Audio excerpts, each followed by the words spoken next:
In 1931, one of the Principality's own won the Monaco Grand Prix. It has never happened since. Today, 93 years from Louis Chiron's win, our pole sitter dreams of a seminal victory. This is Charles Leclerc's date with destiny. It is a Formula One classic like no other. Good afternoon and welcome to the Monaco Grand Prix. This is the layout. It has altered here and there, but is essentially the same challenge that we've been running since 1929. Highest lap count of the year due to the shorter circuit. It is 2 miles, 3.3 kilometers and 19 turns. We have seen so much Formula One history through the years at this venue. It was on the calendar back in 1950. These are the tyres, the C5. That's a qualifying tyre, really. It's all going to be about the C4 and the C3 out there on the grid. Who is going to go for the alternative strategy? Who's going to go for the traditional medium tyre start? The answer to that, not too far away. Here's the grid for the 8th Grand Prix of the year. The Haas's rear wing was illegal. The DRS opening plane was too much. They're excluded from qualifying. They're on the back row. Next, the Saubers, with Joe next to Valtteri Bottas, former front row starter here, but only 17th today.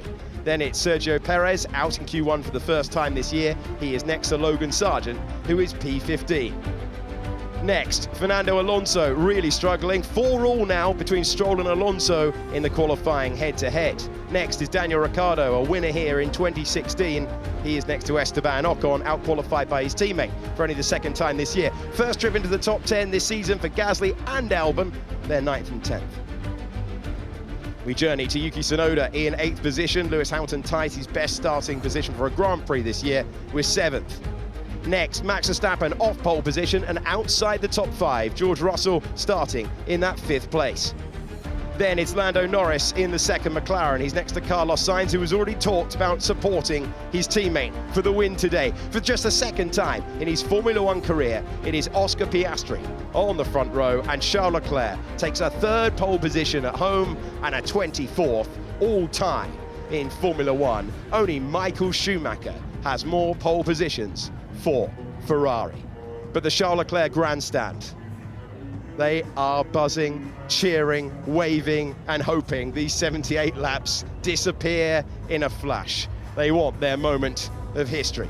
In the commentary box, I'm Alex Jakes, joined by a couple of drivers who have been there and done that. First of all, 2-time winner of the Monaco Grand Prix, David Coulthard. This is going to be some start to the race. I'm really looking forward to it. Down on the grid earlier, having a little mosey around, along with drivers, mechanics, engineers, celebrities.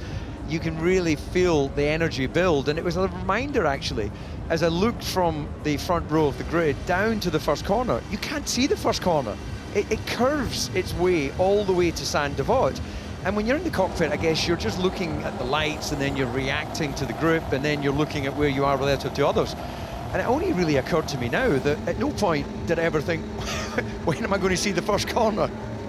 Jolyon Palmer, what are your memories of driving around this iconic racetrack? It's just a thrill, the whole thing of it. I remember I actually won a race in now Formula 2, GP2, from 3rd on the grid, starting 3rd, and I just launched up the inside and passed both of the front row guys into the first corner. And I think the front row was sleeping and they couldn't see it. Good feeling when you go up the hill, isn't it? Oh, amazing. You just look up the hill and suddenly you think, oh, I'm in the lead. This is it is such a huge thing, getting into the first corner first. And then I can only imagine that's where you got your nickname, Flawless Palmer. Flawless drive to the end of that GP2 race. Yeah, still sticks with me. It's a good one. It is nearly time to go on to the formation lap in Monaco. The clock strikes 3, and Charles Leclerc, he might have taken pole position around this circuit, but one time he had a drive shaft failure, didn't take the start. The other time was a wet start in a couple of years ago, and it was a safety car start. He's never physically taken the 5 red lights from pole position at his home circuit. Top 4 are on medium tyres. Those behind, Russell, Verstappen and Hamilton, have gone the other way, Jolyon. I thought Norris might go for a hard, and I'm surprised McLaren haven't split their cars just to try and unsettle Ferrari and put Norris somewhat into the mix. The fact that Norris is the 4th car on the grid and the 4th car on the same strategy as those ahead, I think Ferrari will be very happy with that. behind Russell, Verstappen and Hamilton all have done that, gone onto the hard tyres, which means they can go to the end of the race on that tyre if they want, and it opens up a few more strategic options for them.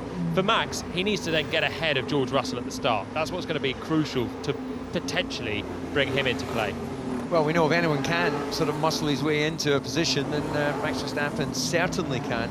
And the way and the nature of that first corner, they've got options now, haven't they? It used to be a metal barrier right on the apex. Now it's open, so you get penalised if you cut and gain advantage. But it does give the driver the option to be a bit more aggressive in the run to the first corner. This is the 70th Formula One Grand Prix in the World Championship era to be held in Monaco. Never in that World Championship era has it been won by one of their own. The start is going to be absolutely crucial here, but we haven't had a driver get a leap on the pole sitter to Sandoval since David Coulthard in 2002. You were the last person to get the jump. Yeah, launch-tastic that day. All the systems worked perfectly. And as Julie and I were just sharing, when you come out of that first corner on the lead, you've got beautiful, uninterrupted views up to Casino Square. That is the aim for Charles Leclerc. He knows that's the big risk, but it is a long time, 22 years, since we had a driver on the front row jump past the driver in pole position. A reminder for you, Charles Leclerc is chasing the Grand Prix win that would mean the most to him by far. Oscar Piastri, he's won a sprint race, but he has never won a Grand Prix. Actually, just a little reminder as Charles sits there adjusting his gloves, the last car is just going around Rascasse. It's a long wait for the pole sitter. Tyre temperatures dropping, brake temperatures dropping, heart rate rising. And a tense moment for all those above the garages. Toto Wolff looking on. There are the Hasses who were excluded from qualifying. They are lining up. Hulkenberg ahead of Magnussen, now taking their position at the start-finish straight that isn't straight. Just one of many quirks that we have around this Monaco circuit. It is nearly time. We await for the green flag at the back. And one of the great motor races begins in 5 lights time. And the Monaco Grand Prix is underway. We get the launch from the line from Charles Leclerc. He's going to maintain the lead. Could be second place for Ferrari. They go side by side with Piastri and Sainz duking it out. But the Australian driver kept second place. The top 4, the top 5 as they were, as Leclerc gets the launch that he needed. But is that a problem? Is that an issue? Looks like the sparks out of the back of the car for Sainz. He has got a problem. He's off and he's out. Carlos Sainz on the opening lap. Was the wheel banging between those two, because the Spanish driver is out on the opening lap of the Grand Prix. There must have been a touch then, Sainz and Piastri. Piastri was so brave at the first corner, hanging it around the outside. The wall then pinches in on the exit, and there must have been a slight touch between them. Watch Piastri, watch Oscar Piastri in second place. He's all over the back of the Scarlet Ferrari, trying to chase his way by. Can he force his way past to the Nouvelle chicane? Would have been bold, but the McLaren firing up their tyres so quickly. One Ferrari out immediately, and the red flag is flying on lap 1 of 78. I guess it could have gone either way there with, well, there you go, further incident. Is that Perez and the Red Bull missing corners? Oh, that's a big crash that we didn't see further back. Most important thing to see. Look, no front left, no front right, but Perez, thankfully, out of the car. And a huge amount of debris on the racetrack. We didn't see it live. We were looking at the Ferrari, but extraordinarily, 4 cars out on the opening lap. And both of the Haas cars are out. They started at the back, having been disqualified yesterday. Look at the state of Perez's Red Bull. It's down to the monocoque. Yeah, that is going to be a huge one up the hill. Yeah, and indeed, there's a lot of speed even when you rise up there. And we're delighted to see Perez out of the car, that safety cell doing its thing. The teams are now lining up in the end of the pit lane to meet their cars with this red flag. That's going to take a little while to clear up all that carbon as we wait to see a replay of how this unfolded. Hulkenberg just getting out of the car now. Magnussen had gone over, I think, to check on his teammate. There's obviously been a serious whack between the 3 of them, and hopefully they are all okay. Perez out of the car. His car looks the most damaged, but certainly one of the Haas drivers was looking a little bit ginger on the side there as well. Back in the day, of course, Formula One, you would have been able to come back and take such thing, safety car, excuse me, the T car. There is no such thing now, so those 4 cars, they are going to be spectators for the rest of the afternoon. Well, that was extraordinary. And Sainz has made it back to the pits as well. So he's still in the race, even if he looked like he was out. He's going to lose loads of positions. Look further back, Perez heavily into the wall, collects one Haas, and then the second one has nowhere to go. That is so unusual to see on the opening lap here in Monaco. Huge impact for the Mexican driver. Yeah, what we didn't see was the catalyst for that. There must have been a contact with the back of Perez. Could he turn sharp right? And otherwise, what is even on full tanks is an easy flat rise up to Casino Square. Everyone that started around him has continued, so like you said, it must have been someone that pitched Checo into the barriers, and then he collected both Haas cars. Unlucky for them, starting from the back with kind of nothing to gain, and they just lost even more with that. Huge damage to them in the cost cap era. But Hülkenberg out, and the red flag is going to be a little bit lengthy probably to clear that. Huge accident at the start of the Monaco Grand Prix. Thankfully, all drivers out of the car. We have 3 out in the opening meters, and that is the sight of Haas, who have lost both cars on the opening lap for the first time in their constructor history. Meanwhile, out of the commentary box window, Carlos Sainz has been inspecting the front of his car. There were sparks down there as he struggled to turn into Casino. That's the corner that he went off at. It looked like it must have been a puncture for Sainz. Let's go back to the start of the Grand Prix. Yeah, well, this overhead's going to give us the opportunity. He gets a better start than Piastri, who tries to come across, realises that he needs to leave room for the Ferrari, runs around the outside, and yes, the tiniest of clips. So I'm going to go with puncture, like you said, Julian. And of course, he will be in a position to change that now. The race has been red flagged. But I think the red flag would have been flown.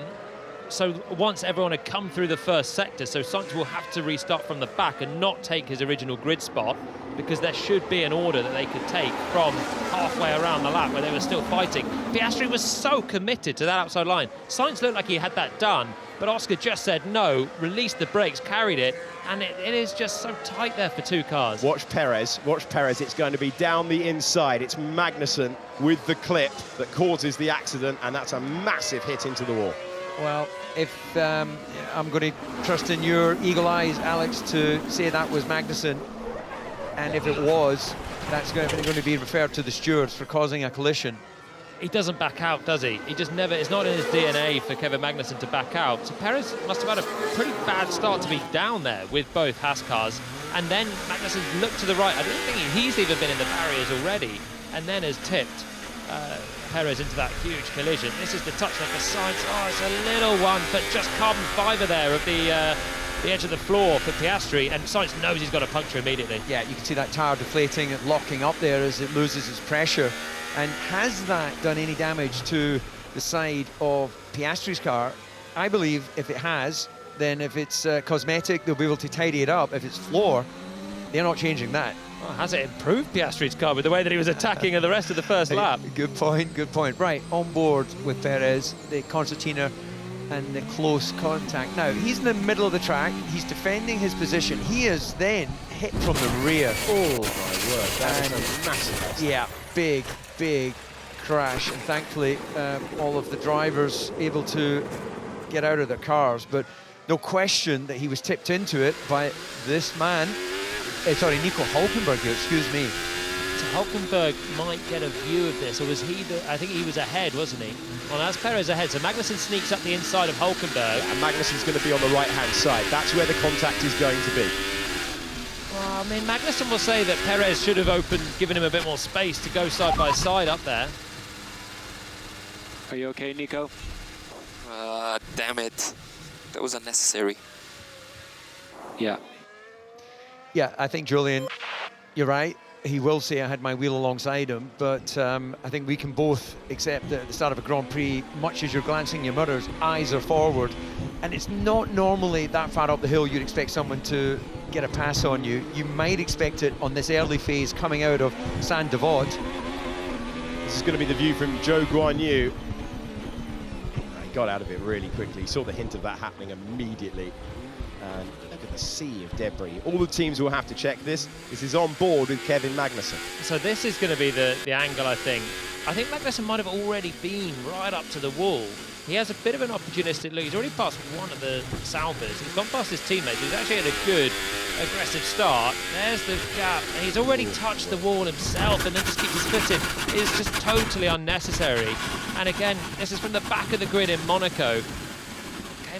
He just never backs out. He's on 10 points on his license. You'd think he'd be cautious at the moment. That's going to be him gone.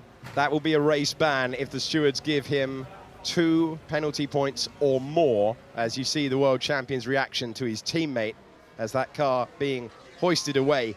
It's worth saying, the safety standards in Formula One, to take a hit that heavy at that speed, it just shows how far we have come. These are the reaction shots of everyone down in the garage. It's a red flag at Monaco, like we had in 1984, 1990, 95, 2000, 2011, 13, 22, and now 24. Now, you might be wondering about establishing the order. Jolien mentioned the first sector. If we run all the cars through the first sector of the racetrack, we take the order from that established position. The first sector ends just before turn 5. That's Mirabeau corner. I believe that's enough running. We saw Piastri racing all the way to the Nouvelle chicane, so I believe Sainz will get dropped back to 16th place and won't retake his original grid spot. Gutting for him, having qualified in the top 3 and got a great start as well. Was almost looking at second place. Piastri held on. I think it was fair, but really tough racing from the two of them, and just a slight bit of contact in the wrong place there. Carbon fibre on tyre for Sainz. Okay, as Kevin Magnussen, good to see that he's all right. Back to the Haas garage, but it'll be a nervy wait for him. Under the red flag conditions, let's go to the man with a view of everything down in the pit lane. Will Buxton's on the roof for us. Thank you, Alex. Yeah, as you said, lovely to see everybody getting out of a sickening accident there up Beau Rivage. The safety standards employed in Formula One these days, absolutely incredible. Carlos Sainz there underneath the umbrella at the front of the 55 car. The team taking a very intense look at the front left suspension as I got up here. Shades of Damon Hill in 1994 in Adelaide with that bent front left suspension. No more work has gone on that front left suspension, so seemingly everything okay there. You will notice, however, a big gap in front of the car, a gap which earlier had Adrian Newey in it. Just taking a look over that Ferrari, I guess, seeing if they would actually make the restart. There was an Alpine in that, I'm assuming that of Esteban Ocon. I got up here a little too late, I was just pushing him away. And I think they've taken him back into the garage in order maybe to retire his car. At one point, the guy's throwing back to you. Everybody down in pit lane now. That started on the medium can legally change to the hard tyre and run that to race's conclusion. It's a great point, Will. Thank you very much. We're on board with Pierre Gasly. That is Esteban Ocon chancing one at Portier. The two Alpines come together. What did he do? What did he do? What did he try to attack? Red oh my flag. gosh. But the whole car is damaged now. Pierre Gasly doesn't have a point this year. You could hear the anguish. That is Alpine versus Alpine. And there's the contact. I can tell you Esteban Ocon is in the garage having his car looked at, and that is why. You can see the damage to the left rear immediately on the car there, and it's, yeah, look, you're supercharged on that first lap with adrenaline as you've gone away. And we were talking, weren't we, before coming on air, will there be a safety car? Will there be an incident? They've been so well behaved all weekend, which sounds slightly condescending. It's almost as if they're naughty school children, but they're the best drivers in the world. They've driven beautifully all weekend. And then within the first minute of this Grand Prix, we've seen some silliness. It's all gone out the window.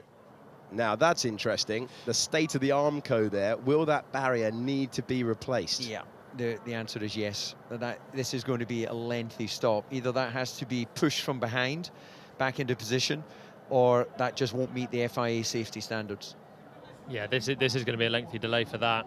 I don't think there's any way you can easily put that Armco back in. So it's not a place that you typically see a car, and the impact that that Perez had into it was just huge, wasn't it? Well, actually, quite a sobering image as well, given the angle of impact is relatively quite a small angle of impact. Yeah. But the weight of these cars, you know, the fuel usage around here is less than other tracks, but they're still putting in, what, 90 kilograms of fuel on top of what is a sizable weight of car in comparison to a few years ago, the 605 kilo V8 formula. So that mass, that extra weight, of course, being thrown at a metal barrier, if it hits at the point of the post, it's going to take more of the impact. It looks like it's gone between the two posts, and it's really then bent the metal. It's done its job brilliantly, but they are having to deal with bigger masses. Yeah, very heavy, fat with fuel at the start of the Grand Prix as well. Charles Leclerc got the launch he needed. He's going to have another one. Race control have confirmed when we get back underway, it's going to be a standing restart, so we will get another grid start. The red lights will illuminate and we will go racing once again, but they're going to have to assess that barrier, and almost certainly they're going to have to make a call to repair it. I often feel when, as you look out the commentary box over at the pit lane, we can see, you know, Haas are basically, Haas Sauber are lined up outside the FIA garage, where Sauber are lined up normally, of course, is the other end of the pit lane. It's almost like the regulations should be tweaked to allow them to return to the garages and then be brought out of the garages into the grid order, because this creates a whole bunch of chaos where the Sauber guys have to push their kit all the way down to the beginning of the pit lane, and of course Ferrari and Red Bull, who are at the beginning of the pit lane, have to go the opposite way. Yeah, it is completely topsy-turvy. The old regulation used to be form up on the grid again. Then we changed it to the pit lane for use, especially if we get a red flag under wet weather. That was brought in. But yeah, everyone's having to scurry to opposite ends of the pit lane. It's warm down there as well. It's only 21 degrees air temperature, but it's warm in the sun. Max Verstappen keeping cool there and waiting for the restart. And they're allowed to change parts on the car now as well. They're allowed to repair the car, so I'm not quite sure why they're not able to just swing it back into the pit box. Would make a lot more sense. Tough time for the drivers is, as you said, we were talking about it before, how everyone's been so clean. It was so unlike Monaco that, apart from Bottas just having a slight tag in one of the practice sessions, no one's properly hit the wall. And then within 2 kilometers of the race start is chaos out on circuit. 2 big incidents, plus Sainz and Piastri having a touch and Carlos finding the runoff area. The adrenaline and the buzz of starting in Monaco really just heightened, and maybe because no one hit the wall, everyone's feeling a little bit braver to push something a little bit more, and that jeopardy was well, they felt like you could really push it, and then you've got to come down from a maximum adrenaline that you get in a Formula One car, the start of a race, particularly somewhere like Monaco. Come back into a relaxing environment, have a swig of drink, put your cool vest on, and then you're going to be back up again to another completely frantic start. It's an emotional roller coaster here more than anywhere else, because of the uncertainty what can happen into the first corner, and as we've seen, around the first lap. And that's the thing, actually, that, you know, maybe the people at home can understand why physically it's tiring driving these Grand Prix cars, but that's the thing, Julian, isn't it? Mentally, it's exhausting. When you've completed a weekend like this, you sleep like a baby Sunday night. You don't notice it when you're doing it because the adrenaline is so high, but yeah, you finish the race, you're already coming down a little bit, speaking to the media, unless you've won the race, and then yeah, Sunday nights just. I used to have when I was a reserve driver, used to have a lot of fun on a Sunday night. When I was a race driver, I was exhausted at the end of a Grand Prix. Yeah, you didn't need a bottle of milk and anyone to rock your cradle, did you? You just hit the sack and lights out. Well, great applause from the grandstand, because Sergio Perez is walking down the pit lane back to the Red Bull garage. Important to see after an accident that big that he is all right. And the warm applause of the Monaco crowd accompanying him back to the grandstand. Red flag is out on lap 1 of 78. No real meaningful running, but the Alpines managed to hit each other. First and second got very close. Carlos Sainz had the puncher, which has dropped him down the order to 16th at the moment. We know it will be a standing start when we get back going again. We do not have confirmation of the race order for the moment, but we do have these gorgeous pictures. There's the floater home at Red Bull, they brought in many years ago, and that is our commentary box. You've turned away before we could wave at you. Never mind, never mind. And this is the look of the grid down there in the pit lane. tightest pit lane of the year, faces away from the start-finish straight. Very, very unusual. There's the man on the move. Adrian Newey will be leaving Red Bull at the end of this year. Where he goes, well, it could affect some drivers' careers, whether they're race winners or world champions, on the evidence that we've seen. He's had so many winners across 3 decades of Formula One. This is Lando Norris with the headset on. Team will be speaking at that point. There's Liam Lawson talking to Daniel Ricciardo. He's been offered a banana. It's not all bad news. Getting his potassium, little top up there, keeps energy levels high. Liam Lawson did a brilliant job in the 5 Grand Prix that he stood in for Daniel. So in a year where there was no spaces for rookies or semi-rookies, whatever you call a 5-time entering Grand Prix driver, but definitely one of the many that are looking to try and enter Formula One. Potentially in place of Daniel Ricciardo, so that's an interesting chat going on down there, isn't it? Australian and a New Zealander. Charles, I promised to propose to my girlfriend if you win today. There's the banner, no incident. Proposals with conditions can never be a good I'm thing. not sure about that. I'm not sure that's a wise idea. It's a sort of reverse prenup, isn't it? I'll only marry you if my favourite driver wins. Yeah, the order for the restart then has popped up on our screen, and crucially, Sainz has been given 3rd place. So we did race all the way down to the Nouvelle Chicane. We were able to establish an order, but the order for the restart has been given as Sainz, car number 55, in 3rd position. That is a huge let-off for the Spanish driver. Yeah, he's found the joker in the pack, hasn't he, in Monaco? So let's see if he can make it work this time. He's had both jokers up his sleeve this weekend. Had an impeding incident yesterday where it looked like he was going to get a penalty. McLaren certainly thought that was going to be the case. They were preparing for 2nd and 3rd on the grid, and Sainz got away with it. And now I'm very surprised that they couldn't take an order from halfway around the lap, or even the end of the 1st sector, as we discussed. And somehow Sainz is back into 3rd, so he's got away with 2 of them, and that's again massive for Ferrari having Carlos there. Without having Sainz up in 3rd, McLaren have a chance to try and do something. Now there's not going to be pit stop strategy in this race anymore. Probably they'll all go onto the hard tyres, those at the front anyway that started on the mediums. But yeah, that's a big one for Ferrari. Well, the Alpines were racing each other at Portier, which is well beyond the 1st sector.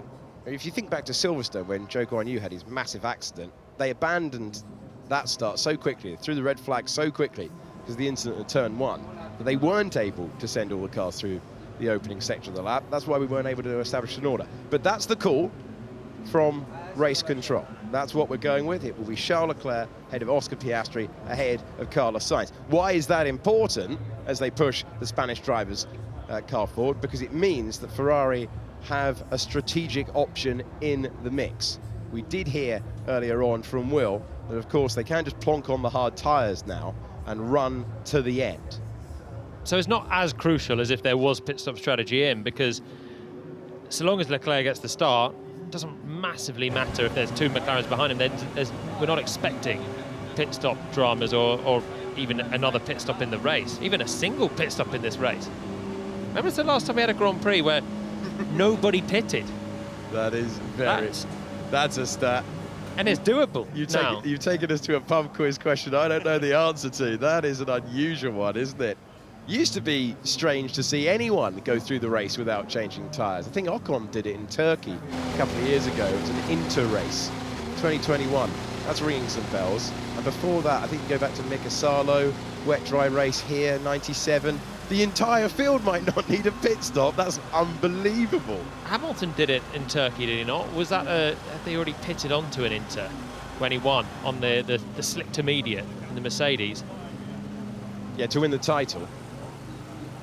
Yeah, it was the title-winning race, wasn't it? Are we thinking of 2020? This is thinking out loud in a red flag. This is what you've signed up for on F1TV. The Monaco prep's gone well, but we didn't think we'd need Turkey 2020. No. You can tell by my silence. I've got no recollection of that event. I think it's very, very unusual. I think Ocon did an entire race on one set of tyres. I think before that, it was the late 90s. That's off the top of my head. We'll have someone back at base check that for us. Logan Sargent's managed to find a fan and cool down in the gap. Did you mention Mika Sala in the Tyrrell? Did you say that already? Yeah, 97. Yeah, sorry.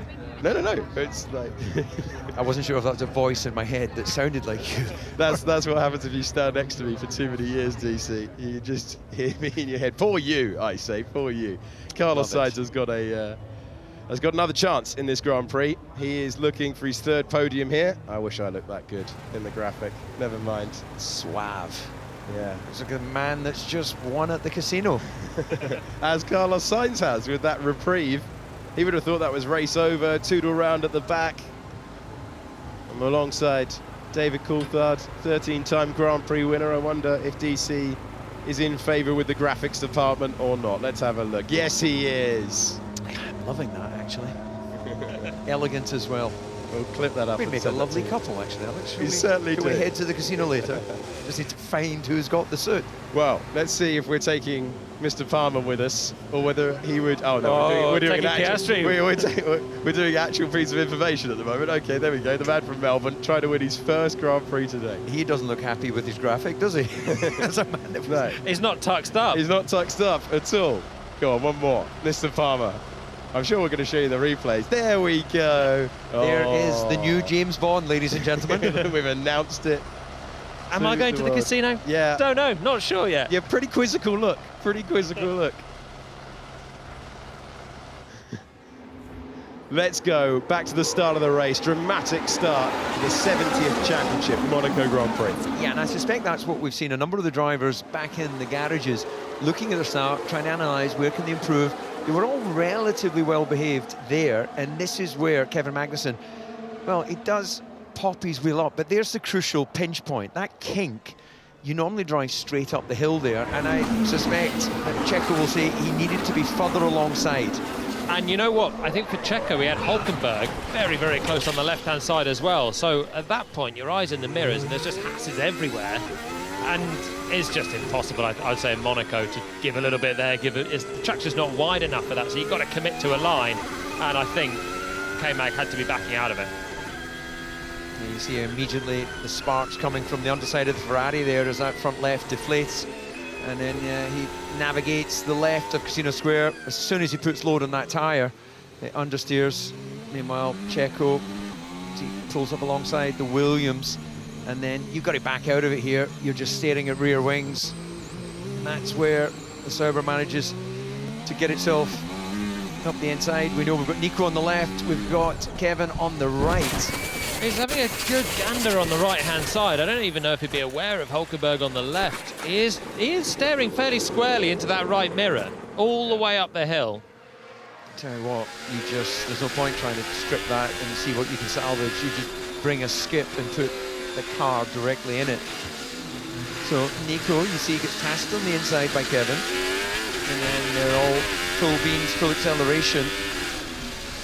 You can see why on the radio Hulkenberg was so frustrated because in the cost cap era that is a lot of damage to both cars. And he could have seen that coming a mile off, and there was really nothing that Hulkenberg could do. When you see a car, then there's the tag, and Perez has pitched into the wall, and he just booted the throttle, desperate to make it through before the ricochet that was inevitable. And Joe really does the only other thing that you can do is basically stop the car. Yeah, that's a good point, actually, Alex. In the cost cap era, then crash damage does come out of your budget, and we're looking at millions in crash damage there. Yeah, that is very, very costly. Zhou Guanyu, the driver that we're on board with, trying to pick his way through an absolute sea of debris on the circuit, and the impact's so heavy that the wheels detaching, which they're not meant to do, they're tethered to the car. And you see the medical car there picking its way through past the Sauber, which is pretty unusual. We've got confirmation the race will resume at 44 minutes past the hour local time. As you can see, he was so cautious at going past. The medical car had gone, as they are instructed to do and they're trained to do, to get straight to the drivers involved in the accident. And then Zhou Guanyu just taking his time to pick his way through. This is the crucial moment. It's going to be Magnussen in a few metres' time, going to make contact with Perez. He'd already gained 2 places, which you would have thought, okay, I'll take that. And this is where it just isn't enough room. It's a tough one, Julian, isn't it? Because he had the right to stick his nose in. There was a car's wood. but it was always going to be a gap that's closing. I think the teams, Haas will be frustrated inevitably at Magnussen. Both of their cars are out. But I think it's one that if you're Red Bull, you're thinking, could Checo have just given a little bit more space as well? I don't know which way the stewards will go, whether it will be a slam dunk Magnussen penalty. I thought they'd definitely be leaning that way. Or whether they'll say Perez was looking in that mirror and could have just opened the steering to give space for two cars. You can run two cars side by side up that hill at that part. Either way, it was ambitious for Magnussen. And ambitious for Ocon, having got it down the inside into the second portier. There was nothing then Gasly could do. He had the tyre barrier there at his front axle, and there just wasn't space for the two cars. I wonder if Gasly could have backed out of that one earlier, though. And the way that he tried to keep it side by side, if you were in damage preservation mode, Ocon had got cleanly up the inside, but Gasly could have. Red flag, keep Delta positive. So staying in the fast lane. Told you guys. He's on the hard tyres. Yeah, Hamilton making the point that he was referencing in the strategy meeting early on. Okay, barrier repair is going to plan. Race control have told us we're going to resume at 44 minutes past the hour local time.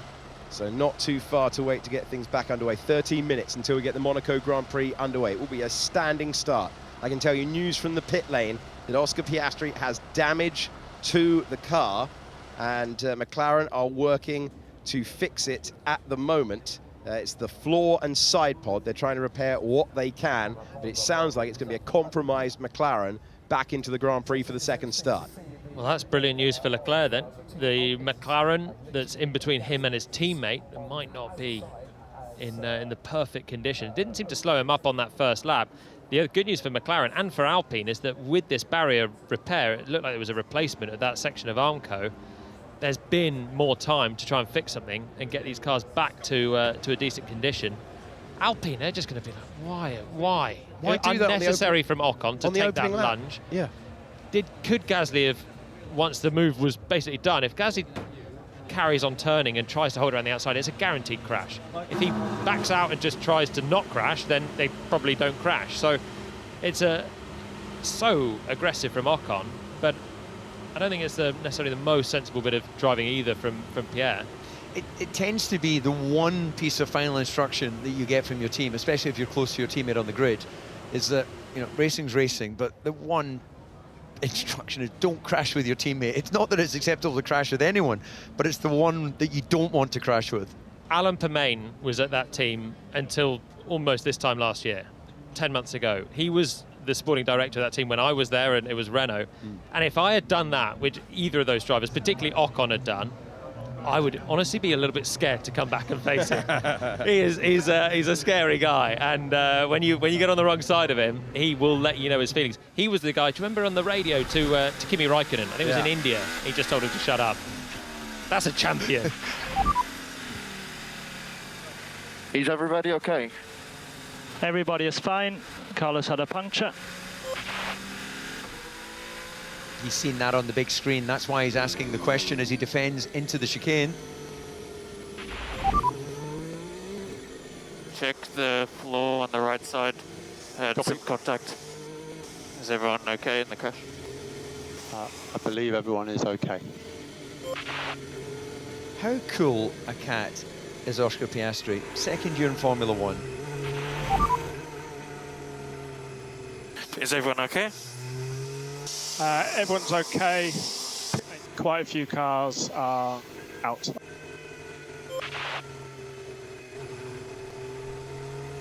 Can you remember where that screen is that they're watching, Julian? Is it just when you come into the chicane?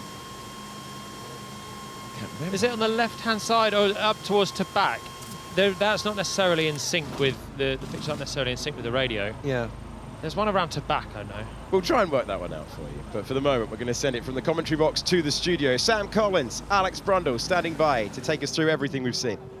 Alex, I mean, what a first lap. I mean, we've been looking through it on the onboard cameras. We've been looking at all the camera angles we can find. there's so much to unpack. So where are we going to start? Huge amount. Carlos Sainz and Oscar Piastri. You've heard Oscar Piastri asking them to check the floor, talking about the puncture for Sainz. They correlate. It's down in the first corner. Piastri around the outside, Sainz up the inside. And this is what led to him running long up in Casino Square. It's the tiniest little bit of contact. But you've got to remember, of course, tyres low in pressure, which always makes them more vulnerable to jumping off the rim in those contacts in the early laps. It's a relatively low minimum tyre pressure, of course, here in Monaco as well, because there's not those high load sections around the racetrack. You can see the puncture then for Sainz. Can't load the car up. He did manage to reverse it, though, out of the runoff area, didn't he, and get back to the pit lane. Yeah, and that was absolutely critical. You can see Sainz, we didn't get to see this on the live coverage, but Sainz reverses the Ferrari back onto the track and completes the lap to get it back. We didn't see because we thought, did he get pushed back by a marshal? No, he drove the car back under its own steam, and that's critical because that'll allow the team to make some tweaks to the floor, which is almost certainly damaged. It was dragged along. The front suspension, because obviously the car didn't have a working tyre on it. And then the team will be able to get those repairs done in the pit lane, and then he will be able to retake that third position. Now, why is it third position? Because the FIA have decided to take it at the last point that they can reliably get all cars in the field moving around the circuit. And I think that was probably just the start-finish line. Well, speaking of moving around the circuit, the big incident then for Sergio Perez. We've been watching this a couple of times, haven't we? Slow motion. You're right, JP. But Perez really checking out this right-hand mirror. I'm going to run it slowly for you. And it's absolutely clear that he understands that Magnussen is there on the right-hand side. The first check over there, he's looking for the Haas in that right-hand mirror. I think he also checks across here to see where Hülkenberg is on that left-hand mirror. And, of course, the circuit then moves with this white line. This piece of barrier juts out as they run on their way up to Massenet. You've got Magnussen on the right-hand side. For me, and we're going to look at the positioning of Hülkenberg in a minute, I think he thinks that Hülkenberg is further up this left-hand side than he actually is. Of course, you've got vibration, you've got proximity in the mirrors. As it stands, he moves across, and there's not a car's width when you look at it from Magnussen's perspective up against the wall. I wonder if Sergio looked at that back. He would think, actually, Hülkenberg wasn't as far up my left-hand side as I thought he was, thus leading to what was a really nasty accident. Of course, it all happens in a split second, Sam. But I think when he watches it back, he'll analyse that and think, did I really need to be so far over to the right-hand side? Well, I think Perez made a little bit of an error as well, going far too defensive, because he's got to remember the next corner there is a long left-hand corner. Yes, he's in a battle, but look, you can see the position. Magnussen has got a run, and he's clearly being squeezed by 7 penalty points, Sergio Perez, only allowed 12 this season. Magnussen's only got 2 bits of freedom left. Now, the FIA have said turn 1 is not under investigation. Do they count this as the turn 1 incident? I'm not sure, because that's most certainly, to me, not turn 1. It could potentially be the incident between Piastri and Sainz, but it's been waved play on in both cases. For me, Magnussen's right up. Magnussen can't do anything else here other than completely get out of it. On lap 1 of a Grand Prix, you could argue that he should have done that. Both Haas's out of the race at this stage. Looking at it from Hülkenberg's perspective, who's the driver I feel most sorry for, bit of nose-to-tail contact down towards turn 1 for Hülkenberg. And it's this stage, I think, where Perez thinks Hülkenberg is about to make the move down the left-hand side, takes the position of squeezing over to the right-hand side, squeezes Magnussen to the wall. Hülkenberg so nearly gets around the outside of the pair of them on his run up to Massenet, and it's just the bounce against the wall that puts him out of the Grand Prix. For me, Alex, that piece of footage, you bring it back a little bit, I think that bit of footage is actually critical, because it looks to me, just like this, if you roll it forwards now, look how much Perez moves. He moves the entire width of the track to defend against the Haas. And I think, look at this. Huge amount of real estate on the left. He's opening the door, actually, to the other Haas. And it's a left-hand corner next. All Perez needs to do is just sit in the middle, leave adequate space. And I think he'd got away with this. So I think there may be a bit of trouble. But before we go back to commentary, I think we need to have a quick look at some terrible driving from the French team. Got Esteban Ocon trying to make a move on his teammate Pierre Gasly. It's Alexander Albon in the Williams who unsettles Gasly around the outside of the Grand Hotel hairpin. And then this From Ocon's perspective, it's opportunistic. From Gasly's perspective, it's reckless on your teammate. Here it is from Gasly's perspective. Very unhappy about this on the radios. Lost a position. 2 Alpines connecting again. The tensions at that team continue. Yeah, and Ocon drove that car back to the garage. That could be a little bit of something for the rules. We'll keep you updated on that. But for now, back to you guys in commentary. There's an awful lot to talk about. Thank you very much, Sam. One of the drivers involved in that massive crash at the start was Nico Hülkenberg. Let's hear from him now. Well, obviously commiserations. It looked like you were a passenger and essentially there was nothing you could do. Just tell me how you're feeling right now. Yeah, disappointed, gutted, to be honest. To be out after 500 meters is obviously far from ideal. And also both cars out. And yeah, obviously I got taken out by an incident that I wasn't directly involved in, but obviously, you know, it's quite narrow here, going up to turn 3, and yeah, big shame. Things were getting too tight there. I think somewhat, you know, a racing incident. It looked maybe a bit optimistic from Kevin, but I don't know. Checo could have also maybe seen him and left room. So, yeah, unfortunate, obviously, the outcome. In a cost cap area as well, is there going to be a significant damage to the My build? car didn't have too much damage. I didn't see Kevin's, but the Red Bull had significant damage. I think that's a write-off. On our side, I don't know. We'll see the damage once the cars are back. Hard luck, thank you. Lawrence Barretto speaking to Nico Hülkenberg. 3 minutes until the drivers head out onto the circuit to take their positions up on the grid. Looking down at all of the action is Will Buxton. Thank you, Alex. Yeah, drivers now all in their cars, getting ready to go out and take what will be another formation lap back to the grid to restart this Grand Prix. Of course, we've now got 2 spaces down here. One for the car of Carlos Sainz, which has been moved back to the front to P3, and also the car of Esteban Ocon, which has been taken to the garage. Now, we will only be having 17 cars take the restart because 3 have retired, but there may only be 16 cars on the grid. That's because you're not really supposed to take your car back to the garage in order to work on it. You have to do the work down here in the pit lane itself. So it'll be interesting to see what the FIA decide on that, whether Esteban Ocon has to start from the pit lane or whether he's allowed to start from the grid itself. Interesting also, of course, that there will be no further investigation into that lap 1 incident, because on lap 1 we know they give a little bit more time, and no, Esteban Ocon will not be taking the restart. I think that looks a lot. Yeah, that's Esteban Ocon walking off up there. So we will only have 16 cars for the restart here as Esteban Ocon walks off. The engines are fired up. 16 cars for the restart, guys. No Ocon. Thank you, Will. That is Esteban Ocon disappearing. There's Gabriele Mini, Italian driver, part of the Alpine setup down there as well. He's dreaming of progressing to Formula 1. Fine winner in the Formula 3 race earlier today. There's Jack Doohan, friend of the show. Oliver Behrman was saying that he was looking forward to being in Canada in a couple of weeks' time, presenting on F1TV.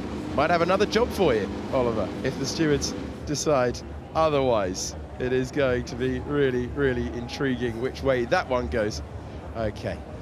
Jack Doohan's going to join us on the post-show to give us his thoughts. We've had a long break, but it is now time to hear the revs rise once again. We will traipse out of the pits.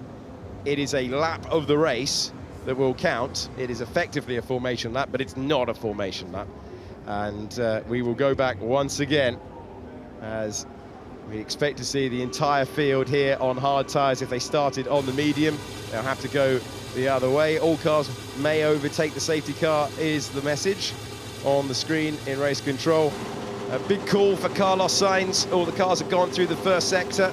The Alpines were racing at Portier, but they decided that they didn't complete a lap. They gave him the benefit of the doubt, and he's been shuffled back up to 3rd place after a massive delay of over 35 minutes. We are underway once again, heading back to the grid for the 2nd start of the Monaco Grand Prix after a big crash that involved the 2 Hasses, Hülkenberg, Magnussen and Perez, who destroyed the car. They have replaced the Armco barrier and they are making their way for a standing restart to this Grand Prix. Pressure once again on Charles Leclerc then. Strategy may well be out of the equation in the Monaco Grand Prix, which makes track position even more critical. Leclerc has it. He's got to get that launch again. He had a decent start on the last one, so did Sainz. And it's another chance then for Sainz to attack Piastri. And if they've just changed the tyre set for Sainz, they might not have been able to patch up Piastri's McLaren quite as well. So it'll be a double gain for Carlos in that little battle. And so we make our way around the Nouvelle chicane. The car's just leaving the pit lane a second ago. Look, they're still climbing the hill while Charles Leclerc makes his way to the back corner. It was quite a slow exit for the last car on the road, which was Joe Guan Yu. Yeah, I think that's information I would like to have from my race engineer. I'd be curious to know whether they're keeping him that informed, because, you know, Charles is just passing in front of our commentary box now at Rascasse, and we've got guys, well, Joe just entering Casino Square. This is even more, you know, spread out than we would normally see. He's going to have to take it very slowly to the grid. Joe's in the first sector still. Yeah. He's only coming down to Mirabeau. This is a hard tyre on a very unabrasive circuit. That's why these tyres can maybe go the whole way. But it means they don't warm up all that quickly. Yeah, and they have a procedure when they go to the grid, a certain amount of burnouts, which gets the tyres into a predetermined surface temperature window, which of course is only going to drop. Joe's on a qualifying lap right now. His tyres are definitely going to be primed by the time he gets round. Well, the drivers to complete a Grand Prix without making a pit stop in modern history. Tyre information, Lando. The Ferrari's on the hard. We think the Mercedes and Verstappen are on the medium. So you're looking ahead, is the message to Lando Norris. Tense moment for Lando Norris's father there, looking down, everyone forming up on the grid. Salo in 97, Ocon in 21, did entire races without making a stop. The majority of the field here might be about to join them. Yeah, and watch out for those behind for Norris, because they're on the medium tyres, and the Mercedes had good launches last time. Here we go again then. Final car into position. It is time for the second start of the Monaco Grand Prix. In 5, lights, time. We're underway and racing once again on the streets of Monaco. Looks like a good launch for Oscar Piastri. He's got nowhere to go though. Charles Leclerc maintains the lead once again. Lando Norris was close with Carlos Sainz, but it's George Russell who's got the better traction with that medium tyre. Can he get close? No, he can't. Top 5, top 6 as they were off the line. Will we make our way through this sequence of corners unscathed this time? We will, and everyone will be trying to bring the tyre temperature in. Charles Leclerc has cleared a major hurdle in his quest to win his home race, but remember how quickly Piastri fired up those tyres the first time. That's a car that has been repaired.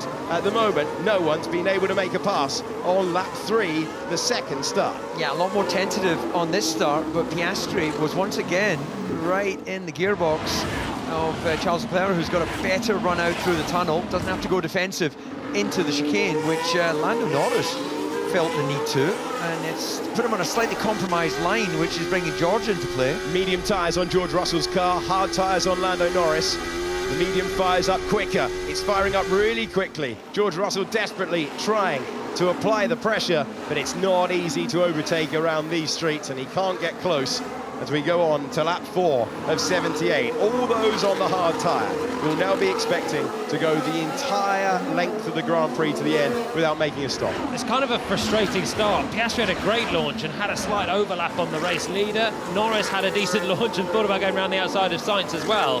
But the track is just so narrow, and now they all know what's happened last time, and you've just got to be a bit more cautious. Sometimes there's just not the space, even if you get a brilliant launch, and that was the case for pretty much everyone in the top 10. Now, the drivers are used to doing all the pre-season long runs and, you know, getting into Grand Prix and doing stint lengths, but to see that you've got 74 lap stint, it's a different psychological place to be. It's concentration now, isn't it? It's a long way. I remember doing my first Grand Prix, Melbourne, low tyre deg, there was a red flag, Fernando Alonso went barrel rolling down at turn 3, and then we had a long stint on a hard tyre that went to the end. Oh, it felt like a long race, that one did. You just get in the groove, and you've got to keep the concentration, particularly on a circuit like this. Now Piastri under a little bit of pressure from Carlos Sainz. They are on the same tyre, but yeah, this is going to be the ebb and flow. You know, it's the ultimate chess match, isn't it, around the streets of Monaco. When you plan your move, you might need to sacrifice some lap time in certain areas where you don't feel vulnerable to make sure that you've then got the tyre in other areas. So just to clarify the rule for you, there's no such thing in Formula One as a mandatory stop, but you must run both tyre compounds in the Grand Prix, 2 of the 3 brought to the Formula One weekend. And we probably will see pit stops in reality, because there's going to be a gap opening up somewhere in the field. Is it going to be Hamilton to Tsunoda? Is it going to be Norris to Russell? Somewhere in the next 50, 60 laps, there's going to be a pit stop window. So someone could take a free stop, put on a new set of tyres, maybe a set of softs, and then go charging. So that is something that, that the strategists, they can't pack up just yet. They've got to keep an eye on things. No, they've got to be across it right until the checkered flag, of course. And as the fuel burns off, the potential to use softer compounds is there. So as the lights went out, then it was, again, nip and tuck, really, between the front row, but there's just nowhere for Piastri to try and make a move. Norris had a great run on the outside of Sainz. Similar sort of position to Piastri last time, but last time Piastri didn't have a car just ahead of him. That's the benefit of being on the front row. Leclerc was through and Piastri could just release the brakes, whereas Norris this time was a little bit more pinched in behind his teammate and didn't go quite as brave. As you mentioned teammates, Fernando Alonso right up behind Stroll, having benefited from those starts here, were on board with him. You can see his teammate there was locking up, actually, and trying to feed it up the inside of the Alpine. Doesn't manage to do so. But how long will it be before we hear Fernando going, let me pass Lance, and you know, if I don't make progress, you can swap it again later. Yeah, he's going to be trying anything on the radio. This is on board with Bottas, and back to the trackside pictures we go. He was on the brakes so hard there, Bottas, as the whole field just bunches up. He actually had anti-stall come in because he had the rear wheels locked up for too long. Had to pull the clutch and go again. The lap 1 incident involving Sainz and Piastri has been noted for causing a collision. George, no need to stick this close to Norris. Just manage these tyres at this stage. This is the only opportunity. Well, that remains to be seen. There may well be other opportunities, but it tells us the mindset of George. He wants to push on and try and see if he can put some pressure, which is exactly as Charles Leclerc controls the race pace. That puts Piastri under a bit of pressure from Carlos Sainz. So I've got no doubt that Charles could go quicker than this right now if he wanted to, but he doesn't need to. He's just playing the long game. It's in his interest to just keep the field really bunched, so there's not a free pit stop for someone that might kick off a round of stops and potentially change the race. It's difficult to overtake. If he keeps the whole field bunched, no one can have a pit stop without losing position, and you won't gain it back on a fresh tyre. It's very unlikely. So Leclerc has no need to do too much right now. Well, he's got through the 2 starts of the race. He isn't expecting to have to make a pit stop. He's going to be just holding station in formation for as long as possible, trying to keep the field condensed, so no one can try and rattle their way through on a softer compound. This is a new angle for this year, shows you the slowest corner of the calendar down at the hairpin, known by so many different names through the years. Sainz still staying close to Piastri. This reminds me of the race a couple of years ago where he was just harrying Perez for the win. Oscar, we do see the impact of the damage. It looks like the aero balance is sensible, at least. No reply to that message. Yes, it was indeed, and sorry Alex, talking over you, but now the car is running. You would have visibly seen the damage when it was in the pit lane, but now they're actually looking at the load data sensors, and the information there are telling them that, but crucially, it doesn't seem that it's offset the balance front to rear axle. Probably difficult to get the right loads when he's tucked in within a second of a race leader, though, isn't it, as well? So do you think it's a psychological message from the engineer just to sort of take that element of doubt away from Oscar? I don't know. They must have. I'm not questioning. They've got so many sensors all over the car. Let me know if you want me to manage everywhere or just 3, 4, 5. We'll continue at this pace. We're going to open a pit stop for them. Yeah, George Russell not enjoying having to manage 3, 4 and 5 is Massenet corner, Casino Square, which is heading into, this is Massenet, this is Casino, and 5 coming up is Mirabeau.